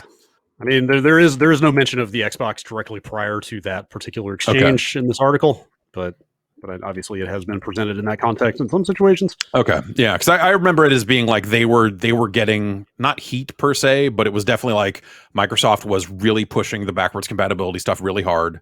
Yeah, for sure. You're like downplaying it. Yeah, and so Sony had to be in this position of downplaying it because they knew that they were not going to be doing that stuff and couldn't or whatever. I bet Polyphony loved that quote. I bet they were like, oh yeah, thanks dude. Oh yeah.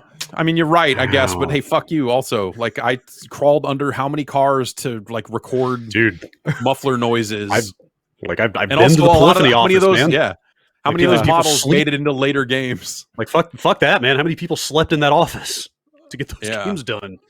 Right. Like, in fact, like when the day we went to Polyphony, it was like a ghost town when we got there, and then they were literally, the PR was apologetic, like oh, it was a pretty late night around here last night.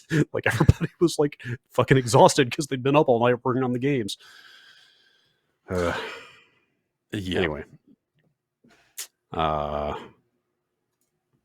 it's shitty, but also like I feel like everything I've heard about how PSN was architectured and the decisions they made back when they first built it. It sounds like that thing was a nightmare. So it's easy for me to believe that like they look at that thing and they're like, we have to get away from this. Like the name change stuff took forever. Yeah. Because of decisions like bad decisions they made around save data when they originally built the thing. So yeah, so I'm sure that this is probably like the easiest way for them to go from an engineering perspective, but it just sucks. They should not do this. This is dumb. Or at least figure out better messaging around it. Oh, well, yeah. That's the half step, right? Is like, hey, tell people why you need to do this and give them some hope for the future of PSN. Is like, hey, because we're doing this, we're gonna make the patching not take an hour and a half. Every time Apex downloads a patch, it feels like I'm watching it copy, even on a PS5, which is supposed to be faster. I turned on the PS5 this morning. It pulled a 500 megabyte patch for Miles Morales, which took like 10-15 minutes to apply. Whoa, yeah, last night it was downloading like a copying process. Yeah, 180 meg Apex patch or something, and then it just sat there in that copying phase for half an hour. A very long time. It takes a while. I thought that process would be faster with this SSD, but apparently not so much. Yeah. Anyway, I'm just happy that I can safely turn on and off the console these days. Small victories, you know. All right. On to everybody's favorites, the modern military shooter block of news. Woo. Hey, they're popular games. So we're going to talk about them. This is a little less modern, I guess. I don't know. Well, sure. I mean, yeah, that's okay. Okay, here we go then. The rumor that has emerged about this year's Call of Duty, which has at least been partially corroborated by Eurogamer, is that it is being made by Sledgehammer, and it is back to World War II again, which, frankly, I did not think they were going to go back to that well again immediately. Like, yeah, I kind of got the impression that they did. What was it? It was 2017, right? The last one. Yeah, also wasn't. Now that I think about it, wasn't it just called World War II? Wasn't it literally just Call of Duty World War II? Call of Duty World War II. The least imaginative title you could possibly come up with. Call of Duty World War II 2. Yeah, but when you hear it, you know exactly what that game is. Well, of course, yes, sure, it's effective. Yes, but yes. From the man who said he wanted to bring the boxed product goods philosophy to video game development, it makes perfect sense. Yes, but I don't know. I had gotten the impression that was kind of like a stopgap of like, oh, they're kind of in transition with Call of Duty and not quite sure what to do with it. So hey, let's go back to where it all started for a year while we figure it out. But But like the Fair last enough. 3 years of that game, or I think since that year, every year has been some version of like, we're getting back to basics with boots on the ground. Like it just like everything was very, because then we got to like we eventually got to Modern Warfare, and now they're like, where's the new Black Ops? Please, Yep. it's not Christopher Maloney brain stuff. It's back to the 80s stuff. You like this Black Ops? Says Cold War right there in the name. You know what this is. You know what this straight up is? spy shit. You like number stations? So these rumors are coming out of Modern Warzone, which is a kind of Call of Duty news site, So Eurogamer said they partially have kind of verified some of this reporting, but the one thing they disagree with also sounded like the one thing that actually made this seem interesting to me. I know, yeah. Modern Warzone said, quote, the entire game takes place in an alternate timeline where 1945 wasn't the end of World War II, and that this game would be set in the 1950s. But from this Eurogamer story, it says, Eurogamer understands this detail isn't quite right, and Vanguard, which is the code name for this game, has a traditional World War II setting, which way less interesting to me.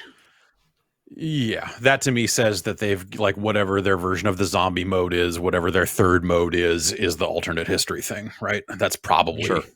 If they're reporting the detail isn't quite right, as opposed to this is not true, then Yeah, that's what that says to me. Yeah, that totally makes sense with the game of telephone that leaks like this can probably go through as they get passed from person to person. Yeah. Also, I forgot to mention it. Sorry, go ahead. Go ahead. I was going to say, I forgot to mention at the top of this that the current kind of code name internally for this is Call of Duty World War II Vanguard. From the story here, Eurogamer understands Activision's current plan is to stick with the Vanguard subtitle for the final version, even though supposedly the name will they may just be dropping the World War II part of that. Right. It could just be Call of Duty Vanguard or something of that nature. But go ahead, Danny. Yeah, it's interesting that this is a Sledgehammer gig as well, because they did do the last one, but both those guys have moved on, right? Glenn Schofield is doing his PUBG Corp thing, and Condry is somewhere local with 2K, I think. Or yeah, he started a studio with 2K or somehow that sounds, affiliated. Yes. Yeah. So they're doing it. And both those were like new setups. So I imagine probably some talent also left Sledgehammer in that, outside of those guys. So funny they're back at it with a new team. I would have thought that Sledgehammer was kind of going to end up being on permanent kind of second string like support studio status. So I was surprised to see that like, hey, Sledgehammer is going to lead another Call of Duty game. But I guess like at this point, so many different studios touch Call of Duty every year that maybe the like lead studio concept is not quite as meaningful as it used to be. Yeah, I don't know. World War II, the last one was like fine. It was very stripped down. Like here's some Call of Duty, ass Call of Duty. But then I think Modern Warfare did that in a far more palatable way of like, hey, here's some Call of Duty, ass Call of Duty. But hey, we've redone the engine. We've the sound is like they've stepped up in a lot of other ways that made that a really good reset, a much better reset than World War II was. And then, like I said, Black Ops feels like it's just Treyarch's version of the same type of reset, and I think it's like less effective than even Modern Warfare was.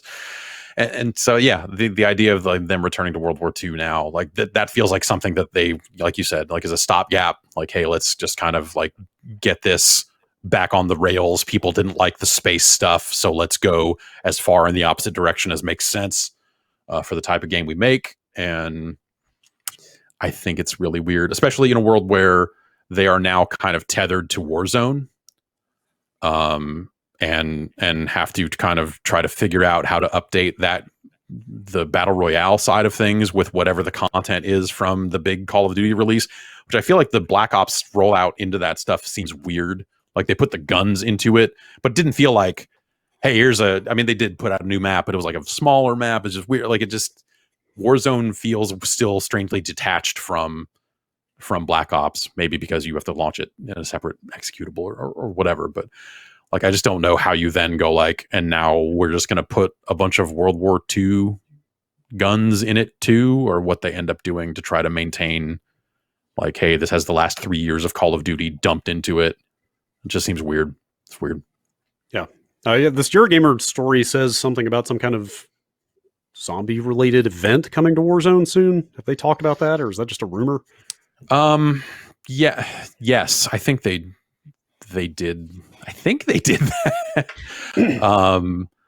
I have not been keeping super current on Warzone, but yeah, they have done events and stuff like that. And you remember when they did, I guess Blackout was the first battle royale, like pre-Warzone. Yeah. When they did that battle royale mode there, that would have like, hey, here's an area of the map that just has zombies in it for no great reason.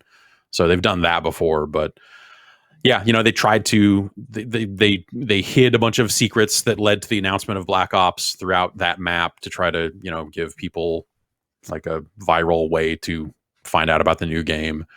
And so maybe this will end up being something similar there, but I don't know. We're still probably a few months off from them even announcing it at this point. Yeah, it's only March. Kind of the May, June is usually when that stuff starts rolling out. When do the basketball finals usually happen? I don't know how any of you remember anything about this. It's been like 20 years of these games. I can't. This is like the 5th time we've gone back to like World War II. I'm going to be completely blunt with you. It feels like professional obligation at this point. That's about it. Yeah, I don't, like God bless Jeff, because he seems to still really like those games. You do your due diligence on the campaign, and I know you play Warzone, but it's like and Battlefield too, because Battlefield went back to the well as well with 5 and yeah. There's just so many. It's like it never ends.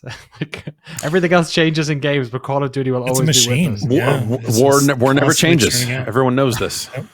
The famous Call of Duty. Yeah, packaged goods, man. You get fucking laundry detergent, cheese crackers, and Call of Duty. You got to keep them going. Can we not just do Battlefield Vietnam again? Like, let's go back there. That's a war no one ever has any dissenting opinions on. That's right. Everyone loves Vietnam. Yeah. Speaking of Battlefield, but I think like we've reached a point with Call of Duty where it is. I think it is totally safe for people to ignore it. Like I play it, but I think like the professional due diligence aspect of this, like I think it's safe for people to let that go. The same way, like, I don't know what the fuck is in Madden this year or last year or whatever. Like, I can tell you things like, the truck stick or whatever, but who fucking cares? I mean, obviously they're changing more year to year because it's, football is still football.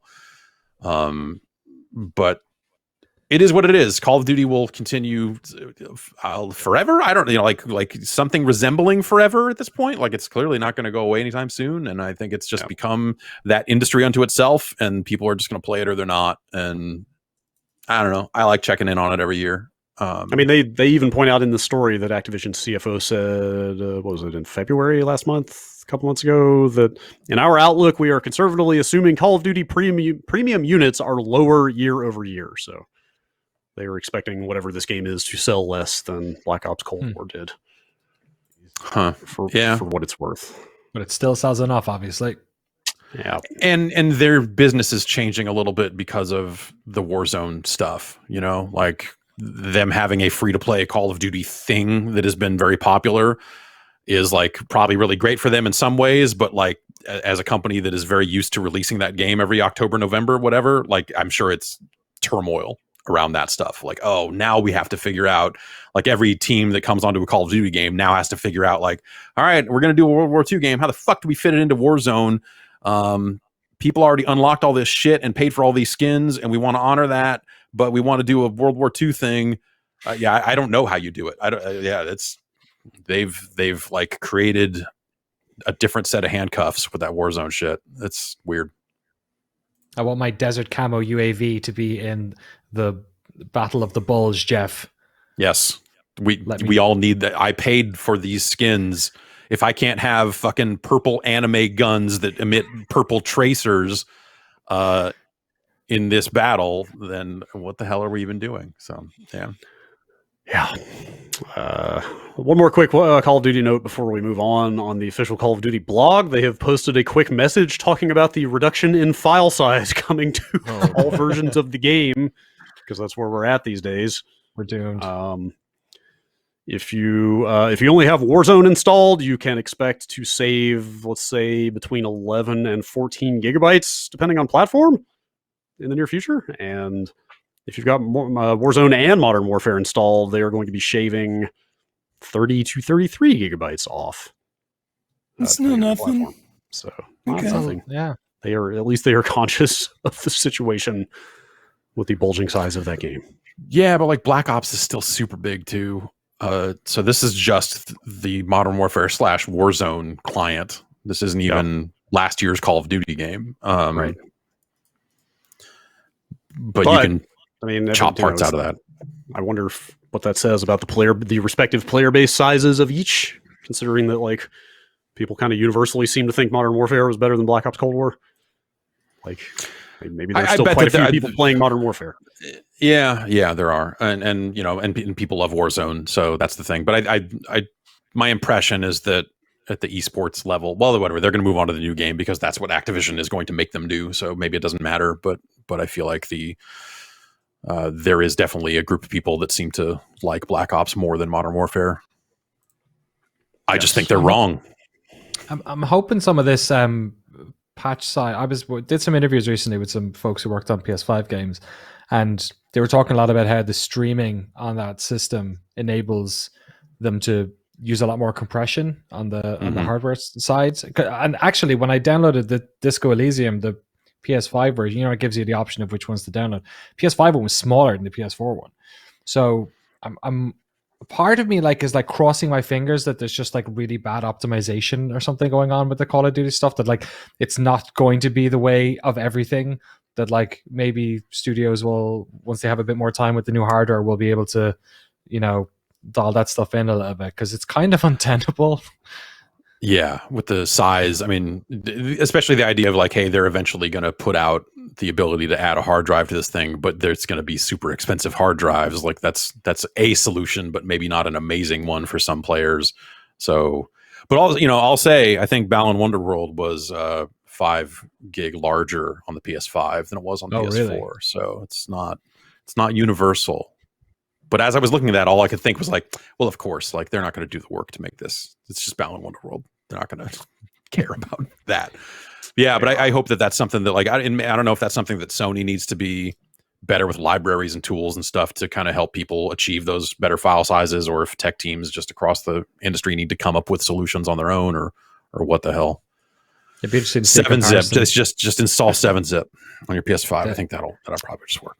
I wonder if the first party games have had a better swing at that. It might be interesting to see a comparison between if some of them have access to those libraries or those tool sets beforehand. Yeah. Yeah, I mean, the PS5's got a bunch of custom I/O hardware in it that it specifically is to accelerate compression stuff. So hopefully, as people get their heads around that stuff more, it will help.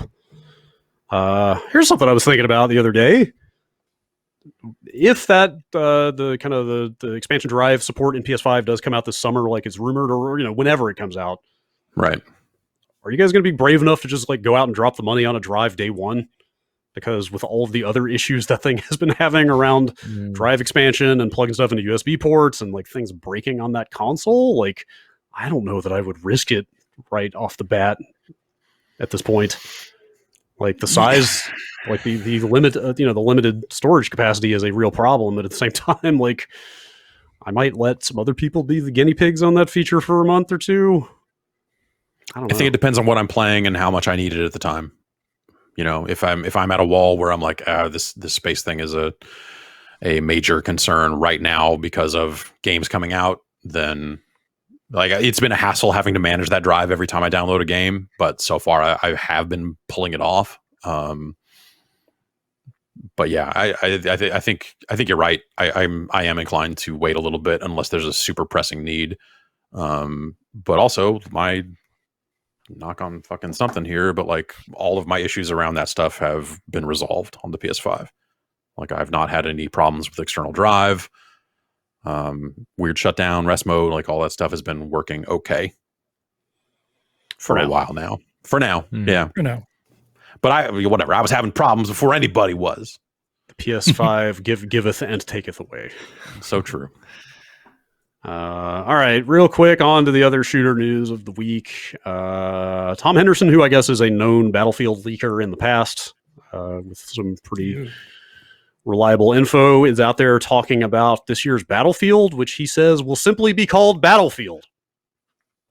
So wait, didn't they do that? Oh no, I guess that was Battlefield 1 No. was when they. Yes. It Oh, was time for them to. Oh yeah, totally I remember that. completely different branding exercise. Some kind of interesting campaign talk on this one as well. He says that the campaign in this is going to be a branching story, which will allow you to switch sides over the course of the game. Just quoting from him here. Both the USA and Russia, who are the game's only standing superpowers, will offer to recruit your specialist team and their skills throughout the campaign, which will be a valuable asset to both sides. So that's like kind of an interesting potential setup for, I don't know. I never really thought the campaigns were like that big a deal in those games, but that's always the push and pull of like you need something for a trailer, and multiplayer doesn't always do that. Battlefield can usually, actually, because the scale of it is impressive in a lot of ways. But yeah, you're right. The campaign is a lot of players will probably never touch a Battlefield campaign, but that sounds interesting to me. Like I would love to play a really good shooter campaign, and branching stuff and switching sides and stuff is like, that's intriguing bare minimum. So yeah. I'm one of the weirdos who really liked the Battlefield 3 single player camp, the one they did. I actually was like super into it. There's a couple of like really good level, like the Paris level was like particularly well put together, and there was a couple of, that game's multiplayer I think was definitely stole the show, but I liked a lot of what they tried on that, so I'd definitely be interested in seeing them do it. But is the implication here that you like run a PMC and maybe kind of, sort of sounds like it? I mean, if you're choosing between superpowers who are trying to recruit you, I would assume that is, that you are. Or a terrorist group. It's one or the other. Yeah, well, it depends on who you side with. You're either a PMC and you're like fighting for freedom, or you're a terrorist group. I mean, who are fighting for free? Oh wait, different free. Wherever there's trouble. Yes. Yeah. Maybe you play as the guys from Bad Company. Wouldn't that be cool? Oh my god. We've heard you. They've become a fucking PMC. It's like, this is oh my god, that'd be brilliant. We stole the gold and then they wouldn't take us back. And Mr. Putin, you smell very clean. Yeah. Yep. Yeah. So that's where supposedly that's at. Not to continue dumping on Balan Wonderworld, but if you do choose to play Balan Wonderworld, make sure you pull the day one patch. Before you do so, apparently the final boss in the game has got a what Square Enix describes as a photosensitive epilepsy risk from a potential flashing bug if you play the game without the patch. So just know that going in, particularly if you buy a disc copy of that game. Maybe. Possibly. Oh, so this is a bug. This isn't even like, hey, we made this boss really flashy and then realized that was no good. This is like there's just straight up a bug, is what they're saying. Yeah. Oh wow. Yeah. Interesting. Yes. So just know that going in. It sucks when you read those because you're always like, oh, someone figured this out, and I hope that they weren't epileptic. Yeah. Because Cyberpunk, when that stuff landed, it was like a bunch of people, unfortunately. Yeah, they learned that the hard way. Yeah, that sucked. Yeah. Another quick story here. I feel like this topic is popping up more and more, and I find it fascinating and also really depressing. In this case, we're talking about the Ninja Gaiden Master Collection that's coming out. That's got basically Ninja Gaidens 1 through 3 from the Xbox era. The Team Ninja kind of latter day 3D ones. People picked up on the fact that Ninja Gaiden 1 and 2 in this collection are the Sigma versions, which are the kind of re-released, kind of enhanced / upgraded versions. And they had to get out there and explain that is because they could not recover the original source of the original versions of those games. So those are basically like lost to time now, other than like those games, obviously discs are still out there. Like you can still buy those digitally on the Xbox platform. play them with backwards compatibility and stuff, but they can never like rebuild those games from source assets again, which is real.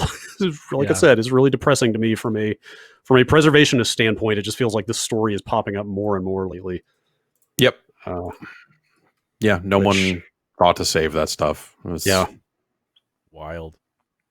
And why would you then? I mean, like now that so many games are re-releases and backwards compatibility is spanning multiple generations on the Xbox and all that stuff, like there are a lot more reasons to make sure that you've got a lot of that stuff. Yeah, and I mean, this one stuck out to me because it feels relatively recent, like kind of just like the PS3 store stuff shutting down. It's like you would hear these stories about like Super Nintendo games or maybe even like PlayStation 1 era stuff, but these are games that were out like since this site was founded, like these are not that old. So for all that stuff to just be gone is pretty sad. Same thing happened with this Mass Effect remaster that's coming out. I don't know if you guys saw that. Did we talk about it on here? I can't remember. That the Pinnacle Station. I don't know that we did. The Pinnacle Station DLC and that Mass Effect remaster is not going to be included because the source for that was also lost. And you're kidding. Yeah, like that's the one piece of content that is not making it into that collection. Like they've even got all the like Dr. Pepper guns and skins and stuff like that, like Doritos or whatever bonus content, but they did not. Pinnacle Station was for the first game, to be clear. Mm-hmm. Do you remember if it was any good or not? I'm trying to. I didn't really get into the DLC for that game, and apparently this game or that particular add-on was just kind of like a combat arena. Like it sounds like there was not that much to that thing. Okay. Sounds like you could unlock like an apartment for Shepard, which sounds kind of awesome. Like, I wish I could see that, but I think I want to say in that case they straight up said like, "Hey, with the resources we've got, it would take us like 6 months to rebuild that DLC from scratch." So, not going to happen, sadly. But like, this feels like something that is just going to keep popping up, which is a real bummer. Yeah. Yeah. All right, Jan. Oh. Calling on you here. Yes. We're moving into the Niantic phase of the show. Okay, so Tornadus is out this week, the Therian form. Okay. So you want to make sure that you could use Thunderous Therian form that you got last week and the last 2 weeks for those raids. Okay. Zekrom, it's good to use. I caught a Froakie yesterday, and I finally have enough to evolve to get a Greninja.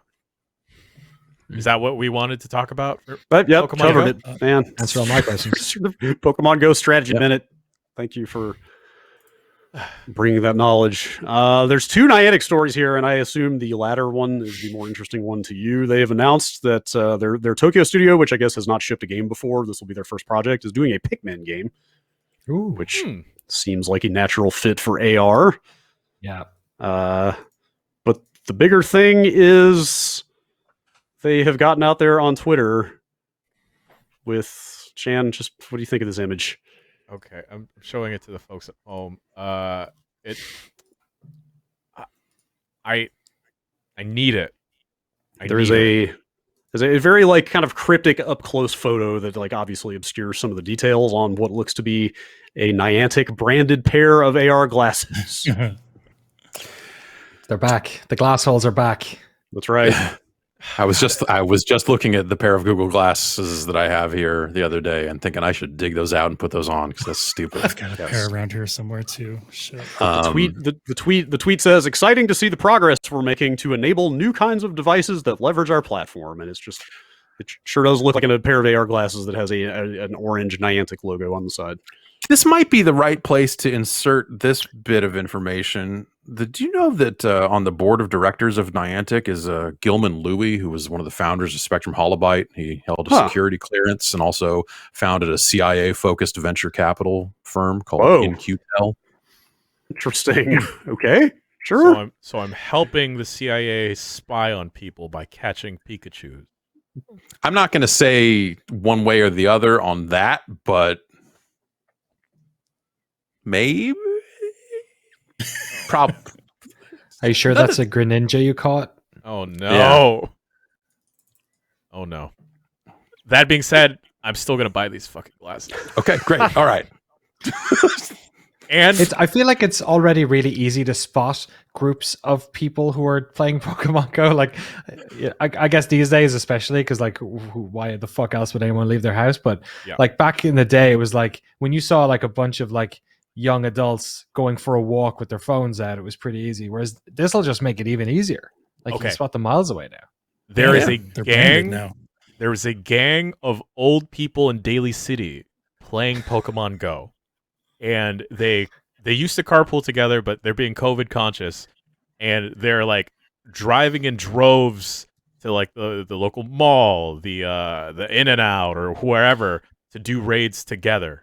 Wow. And I can't wait. I cannot wait for all of them to like be rocking these glasses. And I don't know how you're going to play Pokemon Go with glasses. Maybe it'll come You will with see like, the Pikachu, and you'll look at it and go like this, and throw the Pokeball. It'll pick up your hand, and then you'll catch it. Right? I can't wait for this gang of old people to start Just doing a that. bunch of old Geordie LaForge looking fuckers walking around Daly City. That sounds great. They're also so mean to me because they never let me join their raids. Too young. You're too fresh-faced and beautiful. Oh, thank you, Danny. But do I have to like give Niantic my lens prescription to wear these, or can I like double up on the glasses? Oh, man. I think they would do prescription lenses for Google Glass. I'm trying Oh, to. they did. Well, Google Glass was different because it was like the thing was in the corner, right? So it wasn't. Yeah. But if they are going to eventually move to something that is like projected onto the lens itself, maybe that's a different story. I mean, I also, don't know. this is just a cryptic photo of what might be glasses. If this turns out to be like a scouter type of thing, then I'm all for that. Mm-hmm. I'll buy contacts just to wear it. I too would buy a cool looking scouter, but only if it would tell me of like if I could look at you and know your power level in Pokemon Go or Ingress, Right. then That'd be cool. What if you could see like if like that Trubbish is like, wow, your CP is over 9,000 and stuff. yeah. Yeah. What if? Yeah. It's a lot of CP. Wait, what are we talking about? Power levels, Pokemon. Okay. All right. Okay. Great. Okay. The one that looks like a pile of rubbish. Garbdor. Love that one. Guys, they introduced Mega Maynetric, and I couldn't get the shiny version of Maynetric, and I'm really bummed. Still playing this Sorry, damn game. Jim. Well, Do you have the one that's Sorry, a pair of Jim. keys? I don't think Klefki is in it yet. Okay. No. What about the no, ice not cream? yet. Vanille, is it? Oh, Vanilla X, totally in the game. Okay. Got that one. It's great.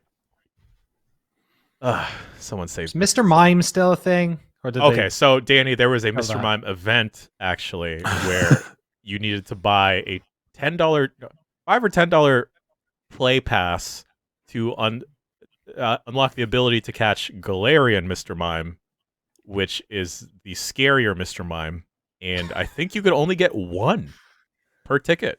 So you have to spend $5 to get one Pokemon. Yeah, because Mr. Mime's an individual. Like he's a Yeah. person. yeah, that's just a dude. That's kind of fucked up. Yeah. But that Mr. Mime can evolve into Mr. Rhyme, and he tap Oh, dances shit. Word? and stuff. Wow. And Bring has a forth the sick rhythm and the mustache. rhyme. Okay. God. Spectrum Holobyte is such a good name for a video game company. Yep. Yep. very It really is. Very Yeah. good. All right. Last story here. I don't even know what to say about this. The Cyberpunk 2077 patch 1.2 hit. And Could you read them out, please? What's in it? yeah, I'll Yeah. just run down I'll just start to finish. I'll just read through the patch notes here. All right, I'll be back in an Okay, hour and a half. great. You guys go ahead and just read these Oh, patch notes because God. I already read them yesterday. Did you read the whole thing? I did. Yeah. I couldn't. I tried. Like my eyes started glazing over. I mostly threw it in here because the length of these patch notes has like become a meme unto itself at this point. Like, holy shit, man! Oh, It's a sizable patch. It's a lot of like, hey, this quest would break if you did this, or I think some of the bigger ones are like, hey, we added the ability to, if a car gets stuck, you can try to rock it back and forth and maybe try to get it unstuck. Like Yeah. it's I mean, like the maybe Right. get it unstuck. Like The Okay. very first item on the list seems very knowing to me because it feels like the one that people seized on the most. The NCPD spawn radius for when the player commits a crime has been increased. Because I feel like that was the thing people seized on when that game came out the most, to say, like, look how rushed this thing is the cops would literally spawn right behind you every Yeah, time they you would committed just a crime. Fly in. Yeah. Yeah. So, like, they're just trying to get right out there and be like, hey, we made it better. My favorite one is fixed multiple issues during sex scenes. Okay. Finally. Apparently, cyber psychos are now immune to tranquilizer rounds. Bullshit. God damn it. No, That's good. Yeah, it was a lot of stuff like, oh, if you are in the middle of a quest and leave, then a character will follow you around forever, or stuff, and they found a way to fix that, and some T-posing, and it does appear to be a hell of a lot of quest specific fixes, like scripting bugs, stuff like that. Like your guy Jackie, when he was with you, would sometimes when you were doing stealth stuff, he would shout full volume stuff, and they fixed that. It's that level of fixes, which is like, that's a level of polish that the game obviously needed, and that's good. It's all good. Yeah. I'm glad enough to get me to play it. I look at all of this as far too late, personally. As someone who already finished the game, like who cares?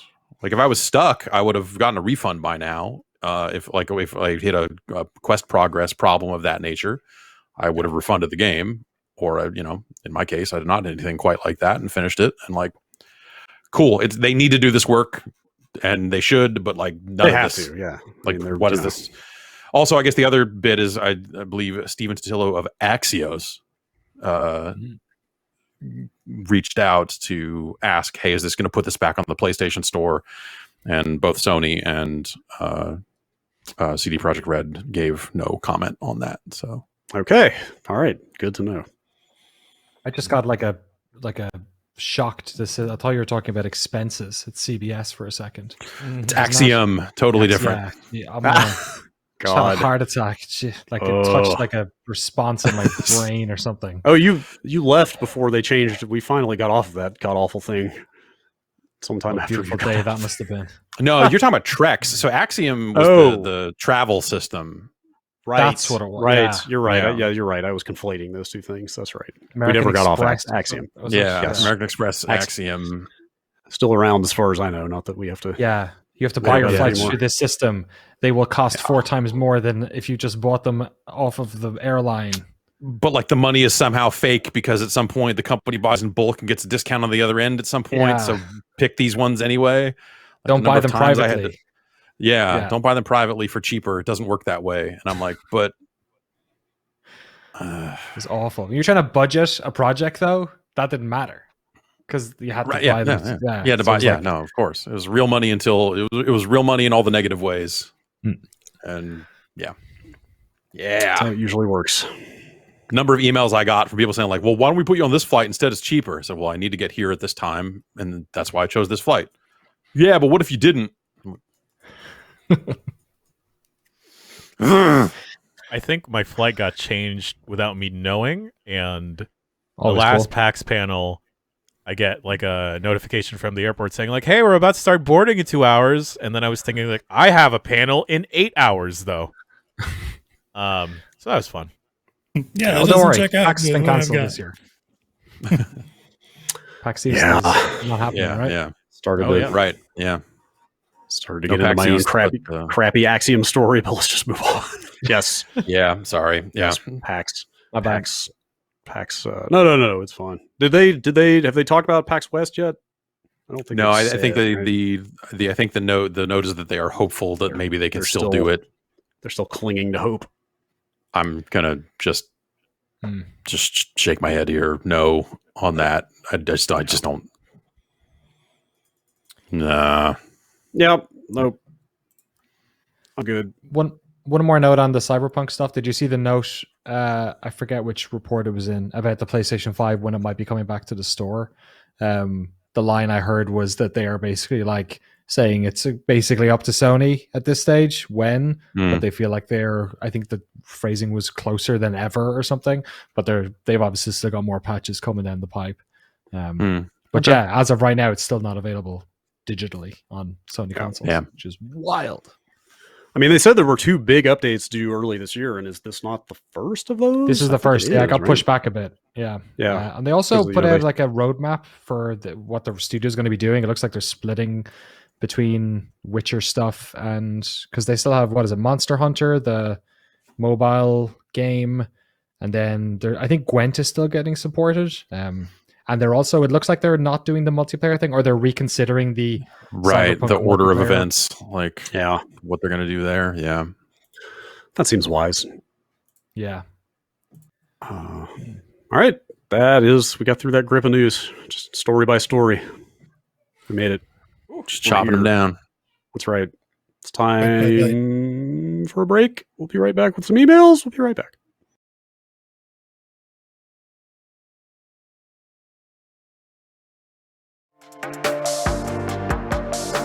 What's up with that ass?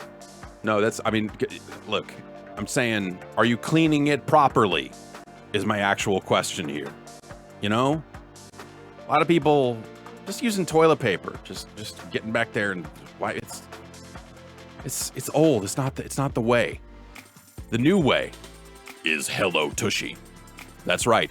The future of toileting has arrived. All right, look, this has been around for centuries, but usually this is super expensive. It's a whole separate device. Who has room in a bathroom for a whole separate thing?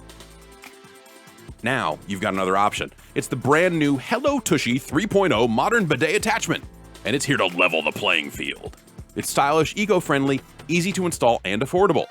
Hello Tushy 3.0 doesn't just cleanse your butt with a precise stream of fresh water. It cleans itself before and after it's used with the Smart Spray automatic self-cleaning nozzle.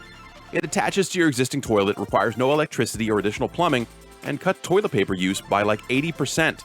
So the Hello Tushy bidet pays for itself in a few months.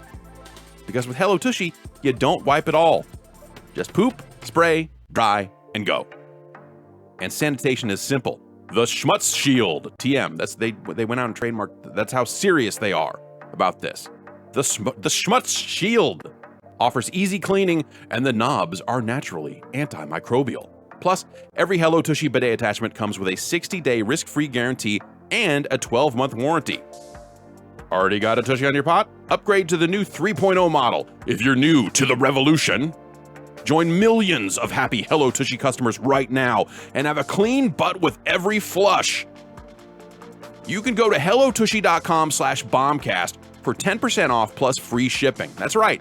Get 10% off plus free shipping and get your butt clean at hellotushy.com/bombcast. hellotushy.com/bombcast. It's for that ass.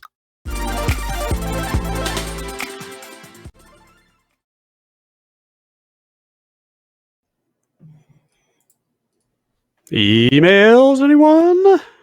Finally, yes. I live for these. Finally, the emails can be read. It's been so long. Long time coming. Bombcast, giantbomb.com is the address where you send the emails, which then might be read on the show. Maybe. It's not where I send my emails, but you do. You make it on. That's all right. Let's get into it here. I wasn't going to start with this one, but I guess I'm starting with this one. You say that every week. Vivian in Vermont. I'm confused by all the advice about eating chips from comments and emails over the past couple of weeks. You know, we've talked about cutting the top off of bags, trying to reduce the greasy arm syndrome, et cetera, et cetera. Why is nobody pouring their desired amount in a bowl and then using their tongues to snag the snacks one piece at a time like a frog catching flies? No. No overeating, no messy hands, no having to waste energy getting scissors every snack time and slowly shredding the bag over the course of a week. What is overeating? I was Amen. I was with her for the first half. Yeah, yes, I was right there on my girlfriend is a big fan of pour the chips in a bowl, but then once the frog aspect came into the picture, it was I've done that with I was more on popcorn. board. Yeah. Okay, go on. Yeah. Yeah. Wait, why is it weird for chips then if it's okay for popcorn? It's like a bigger target, you know? It's not. Okay. Popcorns are so light as well. It's just like it's impossible not to lick them up. It's also popcorn's very dry, so it would adhere to your tongue better, probably. Yeah. It's real awkward when you're passing by the doors where we used to sit, and then you make eye contact with someone as they're also passing by the doors while you're mid-frog popcorn pickup. Yes, go on. Okay. Yeah, it's just real awkward, especially when they're HR. Yeah. You just got to wave and smile and Just why dirty a dish? You got to Yes. wash it. You got Yeah. to go through that. You know, That's- why would That's where I'm at. yeah. Last night I had some nachos in a bowl, and then I used that same bowl for cereal, and I felt pretty bad about it. Wow. But then I was already doing it. So What kind of cereal? I tried. What did they call Kicks? Doesn't What are they matter, called? it's- Kicks. Kicks. Oh, wow, man. Well, Yeah, kicks peanut kind of butter go either ball way. things. Like, kicks are kind of Middle of the sweet, road. kind of savory. I Yeah. can see it. kind of salsa now. Yeah. Yeah. Some Yeah, salsa, yeah, some it was- chips, some beans. Why A little not? cheese, Yeah. Melted cheese. Sure, why yeah. not? Melted cheese. Why I think not? I licked the Why bowl not? clean beforehand, which I'm not sure if that, again, that might be That's hey, better or worse. Well, there you perfectly go. acceptable. Yeah. That's fine. It was I don't know, basically dude. There clean, is then. such a thing as like portion control. Like I've got to keep an eye on portions and stuff. Right. So Mm. when I have chips and salsa, I go for a bowl, and I've got a little salsa container thing that I fill up, and I know how much it is. And Yeah, you got to be good to yourself. yeah, yeah, Portion control was a Yeah. lot easier when you didn't spend like 24 hours of the day right next to a Right. kitchen. It's yeah, Yeah, I know. There's a fridge right behind me. just like reach out a frame and you're right there. It gets a little closer every week. It's coming for you. Oh God. That's right. Is your refrigerator running? Okay. Next email. Chris in Pittsburgh. In the last Bombcast, you were talking about a possible release date for Starfield. Well, Fallout 76's 2021 roadmap names their quarterly updates, which are also called seasons. Their winter 2021 season is called Tales for the Stars, which could point to a potential crossover with a Starfield release window. What do you think? I think it would be really a bummer if they saddled Starfield with like a relationship with Fallout 76. I don't know. People seem to like that game okay now. I don't remember it has NPCs. Oh, Yeah, you're right. It does. I forgot all about that was the last time I played it. Ben and I played it after the NPCs showed up and didn't didn't save that didn't game. come back to it Still after that. that. Yeah. Still that. I don't know. It's, you know. My feeling is if a game is popular enough to have roadmaps being issued for it, then somebody is into it. yeah, that game was very much like Mm. you liked it or you didn't. It was Yeah. It's such a shootery focused, party focused game that if like you kind of have it like tickles one part of the Fallout sort of flavor, the modern like the Fallout 3, Fallout 4 flavor. But yeah, if you're looking for the RPG trappings or story stuff, it's Yeah. very Yeah. light. Is kind of the Yeah. thing that a lot of people are showing up for. So, Yeah. Yes. I don't know.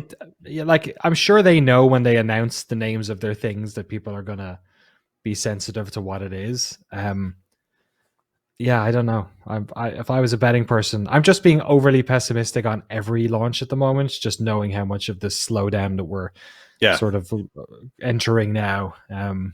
But who knows? Look, I think either way we'll know by the summer, right? When it comes to Bethesda, they do like to do the quick turnaround thing. So in the meantime, Deathloop, hopefully. Yes. I mean, I always feel next. like the E3 time frame is kind of the latest you can announce a game that's coming out in the same year, right?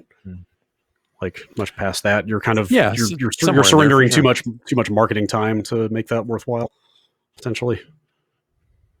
Have you guys got a sense of the E3 stuff? Like, what do you have any idea what people are doing or not doing? Or I got in a couple of press releases where people have been talking about like E3 season, but nobody seems to be sort of settling in with. Are they on the Keeley stuff? Are they on the?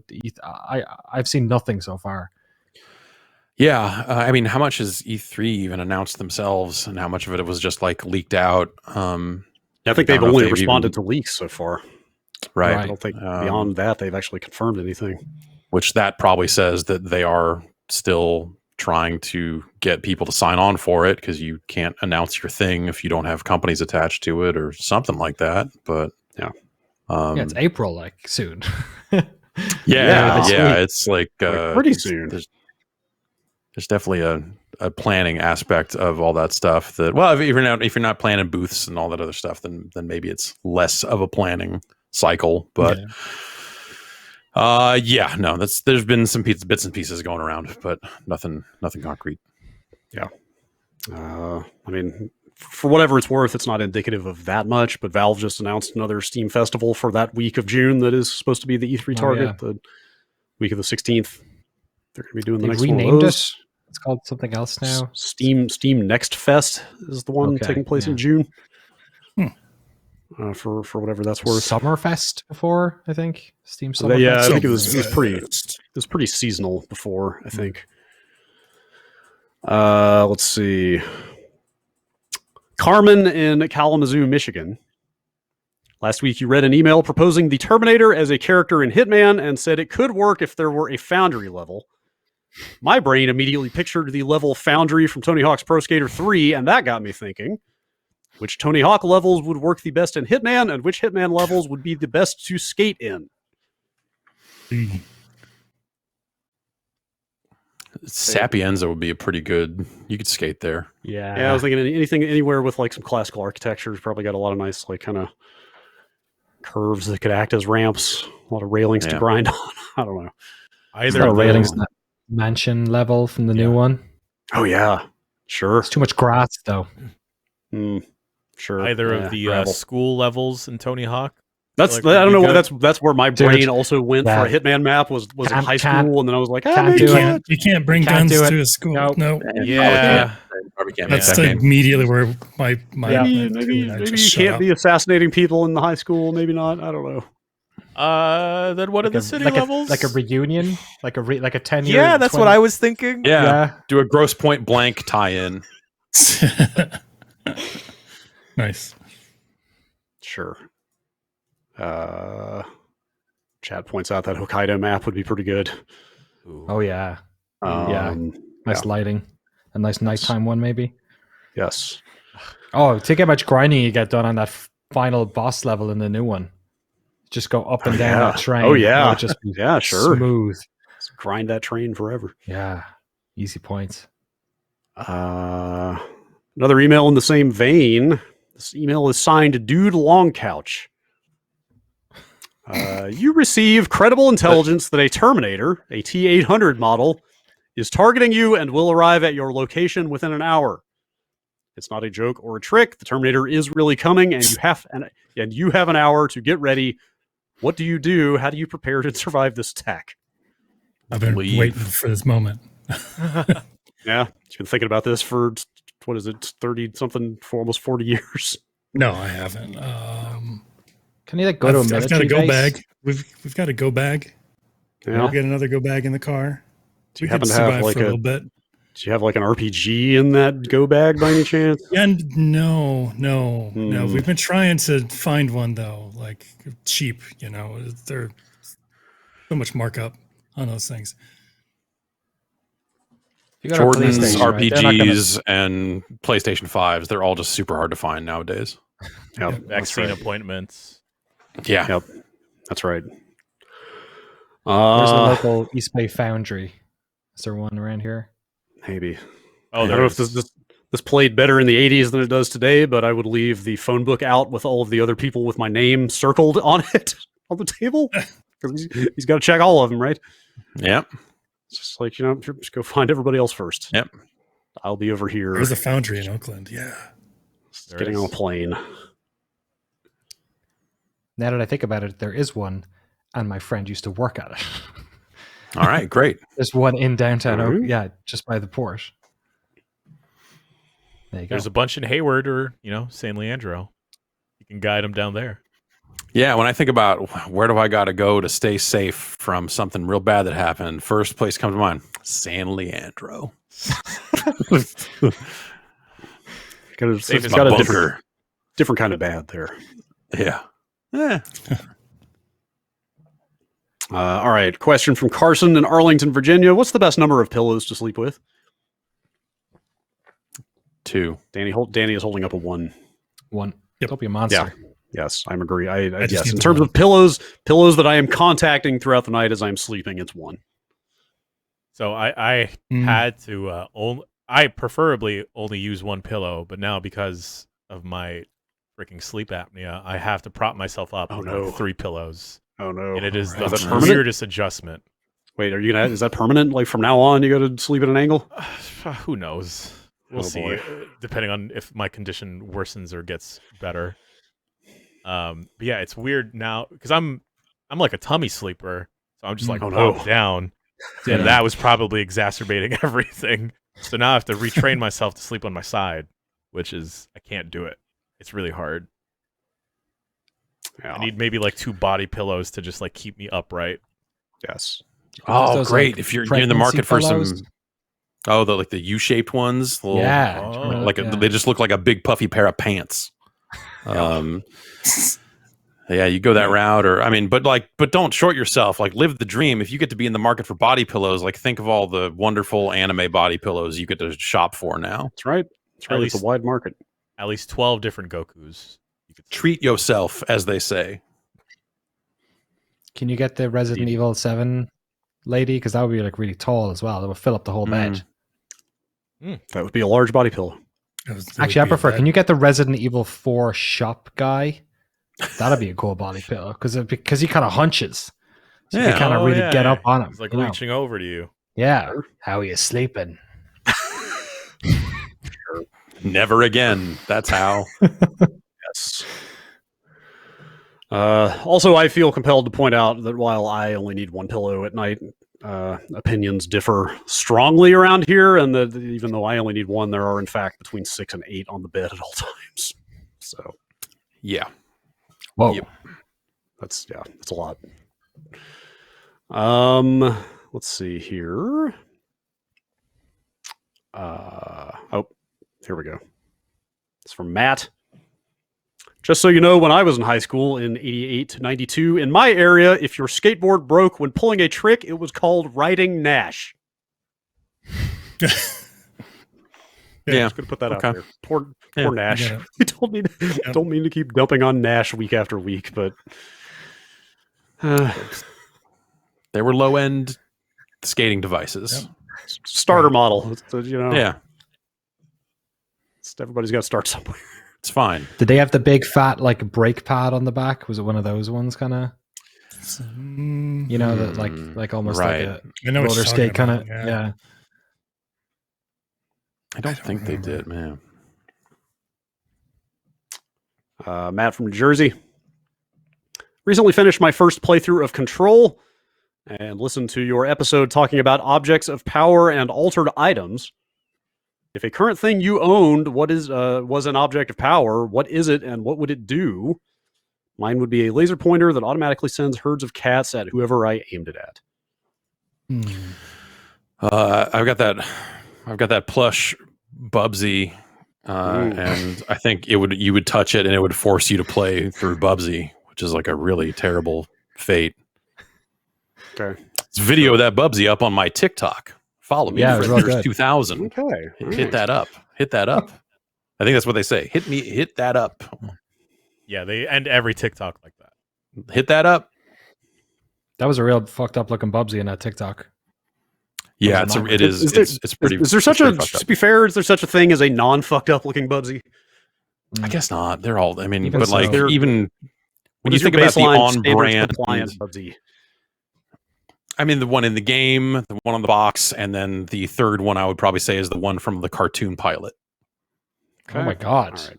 I didn't know there was a cartoon. It's Clearly, there wasn't. There was only a pilot. Just a pilot. yeah, right? yeah. It's and then this plush right below that, this plush Bubsy, which is a hell unto itself. Yeah, I I think, might argue. I might argue that all Bubsies are aberrant by definition. Yes. This kind of Diet Coke, I think, is my object of power because they are everywhere, and every time I see one, I have to drink it. That's- That's a pretty powerful object. Mm. It has the power to influence your behavior. Like I said, I've been pulling a bunch of stuff out of the closet, and I found my box of old tchotchkes. Wait a from minute. GameSpot. Whoa! How'd this happen? Shit! Danny, it teleported, Drink it.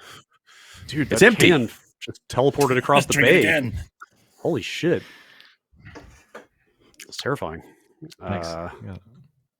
Actually, speaking of cans, I was going to say I think it's the Metal Gear Solid 3 can of snake meat that I pulled out of the closet yesterday. Excuse me. But- There's something liquid in there. I don't know what it is. I mean, it's a real ass tin can with something in there that sloshes around when you shake it. But Your liquid snake meat. it is branded as Metal Gear Solid 3 Snake Meat, and I've always been curious what is actually in that can, but not enough to open it. Maybe there's a nice brine snake meat stuff Ooh. going on It in sounds chunky. Whatever's in there has got a chunk to it when you. I don't know. there. Oh, he's It's sitting either in that. some oil. It's either that or the Travis Touchdown No More Heroes roll of toilet paper that I found. So basically, Did they ever send over Apocalypse those? hits around Do here. you remember the dildo sword for Saints Row? Did you guys ever Yes. get one of those? Yeah, we got one of Pretty those. sure. I think I know where that ended up. Yeah, I don't know for a fact. I have not seen it since it showed up. Ryan took it. Yeah, that's- he, yeah, He yeah, pretty much I'm pretty demanded sure. it. Like I kind pretty of sure. wanted it, and he was like, "No, I'm taking this." I was like, I'm pretty Yeah, sure he yeah. took it. I'm pretty sure Ryan took that thing home. Anyway. Mine is this Wow. big Monster Hunter meat pillow. Oh, Oh, delicious. all right. I love it. Yeah, it says so tasty. 'Cause that's what they say in the game. Mm. There we go. All right. Big pillow. David from Massachusetts. What is the worst single topping pizza? Separate categories for regular toppings and gourmet toppings. Would you eat a slice of green pepper? How about walnut? What? I would eat a green pepper. It's Yeah, that's fine. Yeah. I love green pepper on pizza, but it's part of the whole supreme thing. There's like 5 other things on there. "Right." It might be a little bit much by itself. Like you could but I eat would- it. It's just not something you would ever order. Like it's green pepper is like a flavor enhancer for the other stuff in that mix. Yeah. So I don't know if I Like- would want it by itself, but I would eat it. Yeah, same thing with like an olive though. Yeah. Like I like olives on my pizza, Yeah. but Oh, I love I don't think I olives. could do just olives. I could do it. I could still do it. Mm. I could do it. What about Weird, only though. pineapple? And I like Hawaiian pizzas, but what about Yeah, only- I could do it. I could do I've it. done Yeah. that. Ooh, I would do that before I would know. do Bring it on. olive or before I would do anchovies. I would not do anchovies, would not do olives. Yeah, Love- fuck yeah. anchovies. Love the choves. apple? No, there's little fish. They don't belong on pizza. Have you guys seen the Come on. anchovy paste where like you squeeze it out of Ah. the tube and it's like individual yeah. fishes? Oh, it's Yeah. great. What? Love them. Mm. Squeeze Fish fish out eyes one and by one? stuff. Yeah. I don't feel Delicious. Crime against nature. No, Yeah. I like this. Boiled eggs. Mm. I've seen it done. There's a place here in SF that does Wait, boiled like eggs. whole on pizza. eggs? Surely not. Oh, Like it's whole like eggs. Gotta be, halved, chopped you know. up. Like, Oh wow, that's Yeah. pretty substantial. God, I'm trying to think which chain is it around here that does the clam and garlic? Golden Is it- Boy. Is it? Oh, do they do one? Maybe it's just a San Francisco thing. I want to say it was like North Beach Pizza does a clam and garlic as well. Anyway, I thought the clam and garlic was pretty good until I ate a whole one in one sitting one time. And now I think that might be the answer. Yeah. Like Dungeness Never- crab or something. Never. Oh, I'd fuck it up. I'd fuck it up so bad. Oh, boy. Corn. Corn. Corn. Corn. syrup. Mm. Huh. Don't eat pizza in Japan then. Oh. Yeah. Yeah, we went. mean- When we arrived in our Japan hotel, one of the only things they had on the menu was a double mayonnaise pizza. which Corn and mayonnaise, just- the classic toppings The staples. Yeah. of Japanese pizza. Where does the Sure. mayonnaise go? Is it under the cheese or is it on the cheese? I don't know. On top, I baby, don't on know. top. On top. Does it replace the tomato sauce, or is it like in addition to? I think it goes under it because I remember it being a surprise. Huh. You don't Love want me some mayonnaise as a surprise mayo. surprise. Yeah. I remember biting You need into to it and know being mayo's like, good. "Oh, I'm not ever eating any of this ever again, or eating anything else ever again." Hmm. I don't, Yeah. I don't feel good. Yeah. I Yeah. can't get down with barbecue sauce on pizza. Either. Oh, it's so good. Oh, Oh, It is good. I get it with chicken. Yeah. Like if Chicken? I'm Yeah, like, like, I'll do like a the- barbecue and chicken, It's like and then chicken. sometimes pineapple on that too, like a chicken and pineapple with barbecue sauce Ooh, instead yeah. of tomato sauce. Like that's not a bad. It works out pretty well. It's a different thing, tangy, sweet. but yeah. Mhm. Man, now I'm really hungry. Okay. Jeff in Charlotte, North Carolina. Ed Boon will usually talk about all things Mortal Kombat, but has been unusually silent about the upcoming Mortal Kombat movie. In fact, all of NetherRealm has been pretty quiet about it. Have you heard any reasons for this silence? I have not, but I have not. maybe they're just not super involved with it. Like maybe they didn't have a lot of direct involvement with it. I think if anyone was going to, it would be Ed Boon. Yeah, you'd think. But yeah, I don't actually know. We'll see. I mean, I imagine there's also an element of like, hey, don't go promoting a thing until it's out and people can watch it. And that stuff probably got hung up in some kind of limbo for a while there as they were figuring out what to do with movies. And that's out like in a couple weeks here, like 2 or 3 weeks, right? That's very coming soon. up. Mid-April. I guess I really want to see that. Yeah, but I feel like he maybe, well, I don't know, maybe I'm wrong, but I in my head he definitely like retweeted some articles about it when it got announced or something like that. But yeah, I don't know. Yeah, I think I saw the trailer. Looks like it might be neat. Yeah. One of his Yeah, like I retweets. intentionally skipped the trailer, which I hope is not dangerous because I might be building up my expectations too much. I was like, this looks good enough. Maybe I'll just not watch this trailer and just watch it when it comes out. You're But good. I should, that's maybe perhaps a heightened view of how good this movie is going to be. I don't know. I have high hopes for it. I mean, I will watch it. Yeah. You know, because it like the stuff that they have shown about it has a real. It seems like they are taking it the right level of serious, which is to say, like, yes, there's like an hey, authenticity to what they're doing. Yeah, let's make this rated R. Let's make this like fucked up and more about the fighting and all that other stuff, and not try to just make something some super soap opera thing. So yeah, a lot Axel of out of 159. game. Go ahead. Sorry, in the chat, Axel 159 asks, "Will there be a Mortal Kombat the movie, the game?" I hope so. God, like no, but yeah, I wish. Go back to the Mortal Kombat HD remake thing they were doing with filming new actors. Go back to Mike Micah and Other Ocean and say, okay, do that, but now insert these actors in it instead of the ones you shot. I don't ever want to be reminded of that project again. It bums me out so much. Yeah, it's a cool idea. Yeah. It would be great if they shot the actors doing the stuff for this. I doubt they did, but if I were making a Mortal Kombat movie, they were shooting the movie, they should have done that. Honestly, right? Yeah. Like, if I were directing that movie, I would do that goof just cause. But who knows? Let's see. Jason in Iowa. As mentioned last week, the number of games being pushed from 2021 to 2022 grows almost daily. And large teams have been more affected by COVID issues than smaller teams. Do you think that Halo Infinite could slide into 2022? Microsoft could have the biggest game in a space mostly evacuated due to COVID delays, but they can't release anything less than the best Halo game ever. Seems time to do or die. Anything can happen. Yeah, I've been saying that for a while. They need to come out swinging. It's got to be one of the best. Yeah, so he's not wrong that they have got to really swing for the fences with this game. Yeah, it's but hard at to the same time, they're really hurting for stuff. Holy man, they got to get that out. With the scale of that game, whatever they're proposing with it, like that's got to be a done when it's done. They're not pushing that out the door fast. Like, so the question is whether or not they'll be able to get it out within the time. And right. It's kind of unknowable, right? Yeah, it would be really crazy if they missed this whole year. With the delay that they took and all that stuff. But I think anything can happen. Like, we're in such weird uncharted territory with this stuff that it's just hard to know how it'll go, Yeah.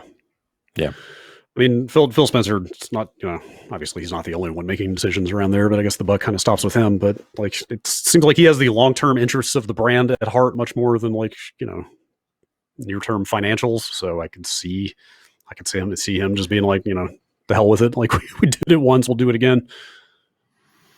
Yeah, it depends if they need it or not. I mean, I don't know what their financials look like in terms of like how badly they need a gigantic tentpole release. Or not, like they spend so much time talking about Game Pass now because that's the thing that they have, and it's working out really well for them and all that, while they're trying to get more and more consoles on shelves. Like, there's just so many different things happening there now that it's just hard to it's hard to get a read on how much they have to care about that stuff, or how much they have to like rush a thing out, I guess is the thing, and how much they can just be like, nah, whatever. Like, yes, take another 6 months. It's obviously less than ideal, and we really need it, but they can't put it out bad. Yes, Yeah, for sure. the The way they editing as well. Yes, for sure. Studios are very post Cyberpunk as well, especially. I think studios are particularly sensitive to the lasting damage that does. And also, like, I think from a messaging perspective, there is a lot of pressure off the idea of another, like, before it would have been unthinkable that game get pushed again, but given what's happened in the past year, like, no one's, people are cutting slack for this. You know what I mean? It's like, we're in uncharted territory. So I don't think that fear is there. So, if that pressure is not there and there's none on the finance side, then I think they're probably always going to err on the side of caution there and just make sure the quality's where it needs to be. Yes, for sure. The way that they're splitting some of the multiplayer up with the free-to-play stuff, I could see maybe there's like some kind of push to get some subset of that out there if the campaign's not going to make it, maybe. Like, here's like one free-to-play mode to be out for holiday or something like that. Campaign to follow in the spring. I don't know. It's possible. Yeah, it's weird. I don't know. Okay. Last email from Andrew in San Antonio. Last week's burrito discussion reminded me of an idea I had maybe 10 years ago that is either ingenious or absolutely foolish. Convert an old drive-through bank into a restaurant that delivers burritos through pneumatic tubes. Aside from obvious kitchen necessities, the infrastructure is already there. Two-way intercoms, drive-through lanes, burrito-shaped tubes, and capsules. I guess any cylindrical food could work, but burritos seem like the obvious choice. I know I'd visit such a restaurant at least once a week for the novelty alone. What are you doing emailing us? Go get this done. Kind of into it, man. Go find an abandoned bank. Go to an unabandoned bank and apply for a business loan. Yeah, go get a business loan and then find another bank that you can turn into. But the problem there is you need to sell sides, you need to sell drinks, you need to sell this other stuff. Yeah, so you would need to then come up with like, okay, now we need to come up with a quantity of chips and salsa that also fits into a tube that you can send through the system, and all that stuff too. So that's probably where that idea starts to break down. But I guess you'd be like, oh, the drive-through is only for people who just want burritos. Come inside if you want other stuff. But that no one wants to do that. They want to get their whole order. You get a can of soda through like a tube. Yeah. Oh, that won't be shaken. Yeah, up. just Fine, put sure. put a note on it that says "Do not open." Right. Hey man, that's the challenge of the entrepreneur. Figure out a pneumatic safe way to send drinks and chips out to. Yeah, figure it out. Time to innovate. Yep. Yeah. What if you just hold out a cup and then like it's just the liquid that comes out as your drink? Yeah, they're just pouring Diet Coke into the tube system and it just launches. Just open your mouth and just God, that was salsa. This is a horrible mistake. What do we call the place? Hot Bullet burrito. Bullet burrito. That's good. That's good. Two burrito. Wait, two burritos? No way. Two burritos. Not possible. Not possible. Burritos. I'll eat over this. I like two burritos. I feel like the burrito would need to be wrapped like extremely tightly because otherwise, on impact, it's just going to kind of splatter. Like you need the density of the burrito to absorb the shock when it gets where it's going, so it doesn't all just take up the whole thing. And needs to be no wiggle room there, right? Just like I'm thinking the burritos for everyone. I'm thinking the burrito gets wrapped really tight and then inserted into the same type of plastic thing that money would go through at the bank. So you're kind of like, maybe you're making it to a highly specific size, and then it fits into some kind of tray inside the plastic tube and gets sent through that way. I don't know. Chad Jones in the chat giving away the $1 billion ideas here. Burrito. Yep. Okay. That's it. Yeah. All right. Yeah. Yep. That's it. Tubo Bell. Okay, we got to go. That's Damn. Oh man. Bank at the burrito. Should just bring back pneumatic tubes in general for everything. Yeah. It's fun. They're fun. It's such a good noise that man, I've never actually had to play with one. That sounds really fun. Should start building those in office buildings again. Yeah. And restaurants, for that matter. All I right. feel like society has gotten too filthy now. If you put them into an office building, it would be like their last day, and they'd be like, "Here we go," Yeah, and then they would just shit directly in the tube and then leave. Yeah. And it's just you're never cleaning that whole length of tube. I'm sorry, it's just never going to get clean. Spray Diet yeah. Coke. It'll loosen everything up. Okay, Yeah, all right, yeah. We don't use that tube. Don't ask why. Just Yeah, don't. and then that tube Not is that one. no. Just Bad the tube. second one from the left. Just don't put anything in there, please. All right. Thanks to everybody who wrote in. Bombcast at giantbomb.com. And that's going to do it for the podcast this week. Thanks everybody for listening. Thank you, Danny, as always, for being here. My pleasure. The clip.video. Sure. Check it Gotta out. pitch it. Nothing up. Got to pitch it. That's right now. Should Dishonored.com I stop doing soon. that? Should Nah, I you're stop good. doing that? Maybe I'll let Next you. month Maybe I'll will- let you take. Next month will be busy. Okay, I'll let you take over. Docs on Dishonored and Astro's Playroom. Ooh. And a couple, Oh my a couple of God. other ones. Yeah. Wait, I don't want to put you on the spot. Is there anything you can That's- tease from the Astros Playroom documentary? They were at so all? that studio Asobi like works hand in hand with the hardware department. Okay. So they were like getting all the DualSense pads, and basically Astro was like a byproduct of them. So I guess they do this for all the hardware, and all the games end up being this way, like the VR thing. But they basically just make a shed load of mini games for like every possible type of game. And one thing one tidbit that's interesting is they basically make games that they think the partner studios might want to use the triggers and the new controller for. So remember that monkey climbing game in Astro's Playroom? Yeah. That was them thinking about games like Tomb Raider and Uncharted for like a grabbing, or Assassin's Creed for like a grabbing mechanic. Yeah. So it's cool. There's a lot of like insight into stuff like that, into like where they came up with those ideas and how closely they work with the hardware department. It was interesting. Fun. Awesome. Cool. That's exciting. That's exciting. We'll definitely keep our eyes peeled for that one.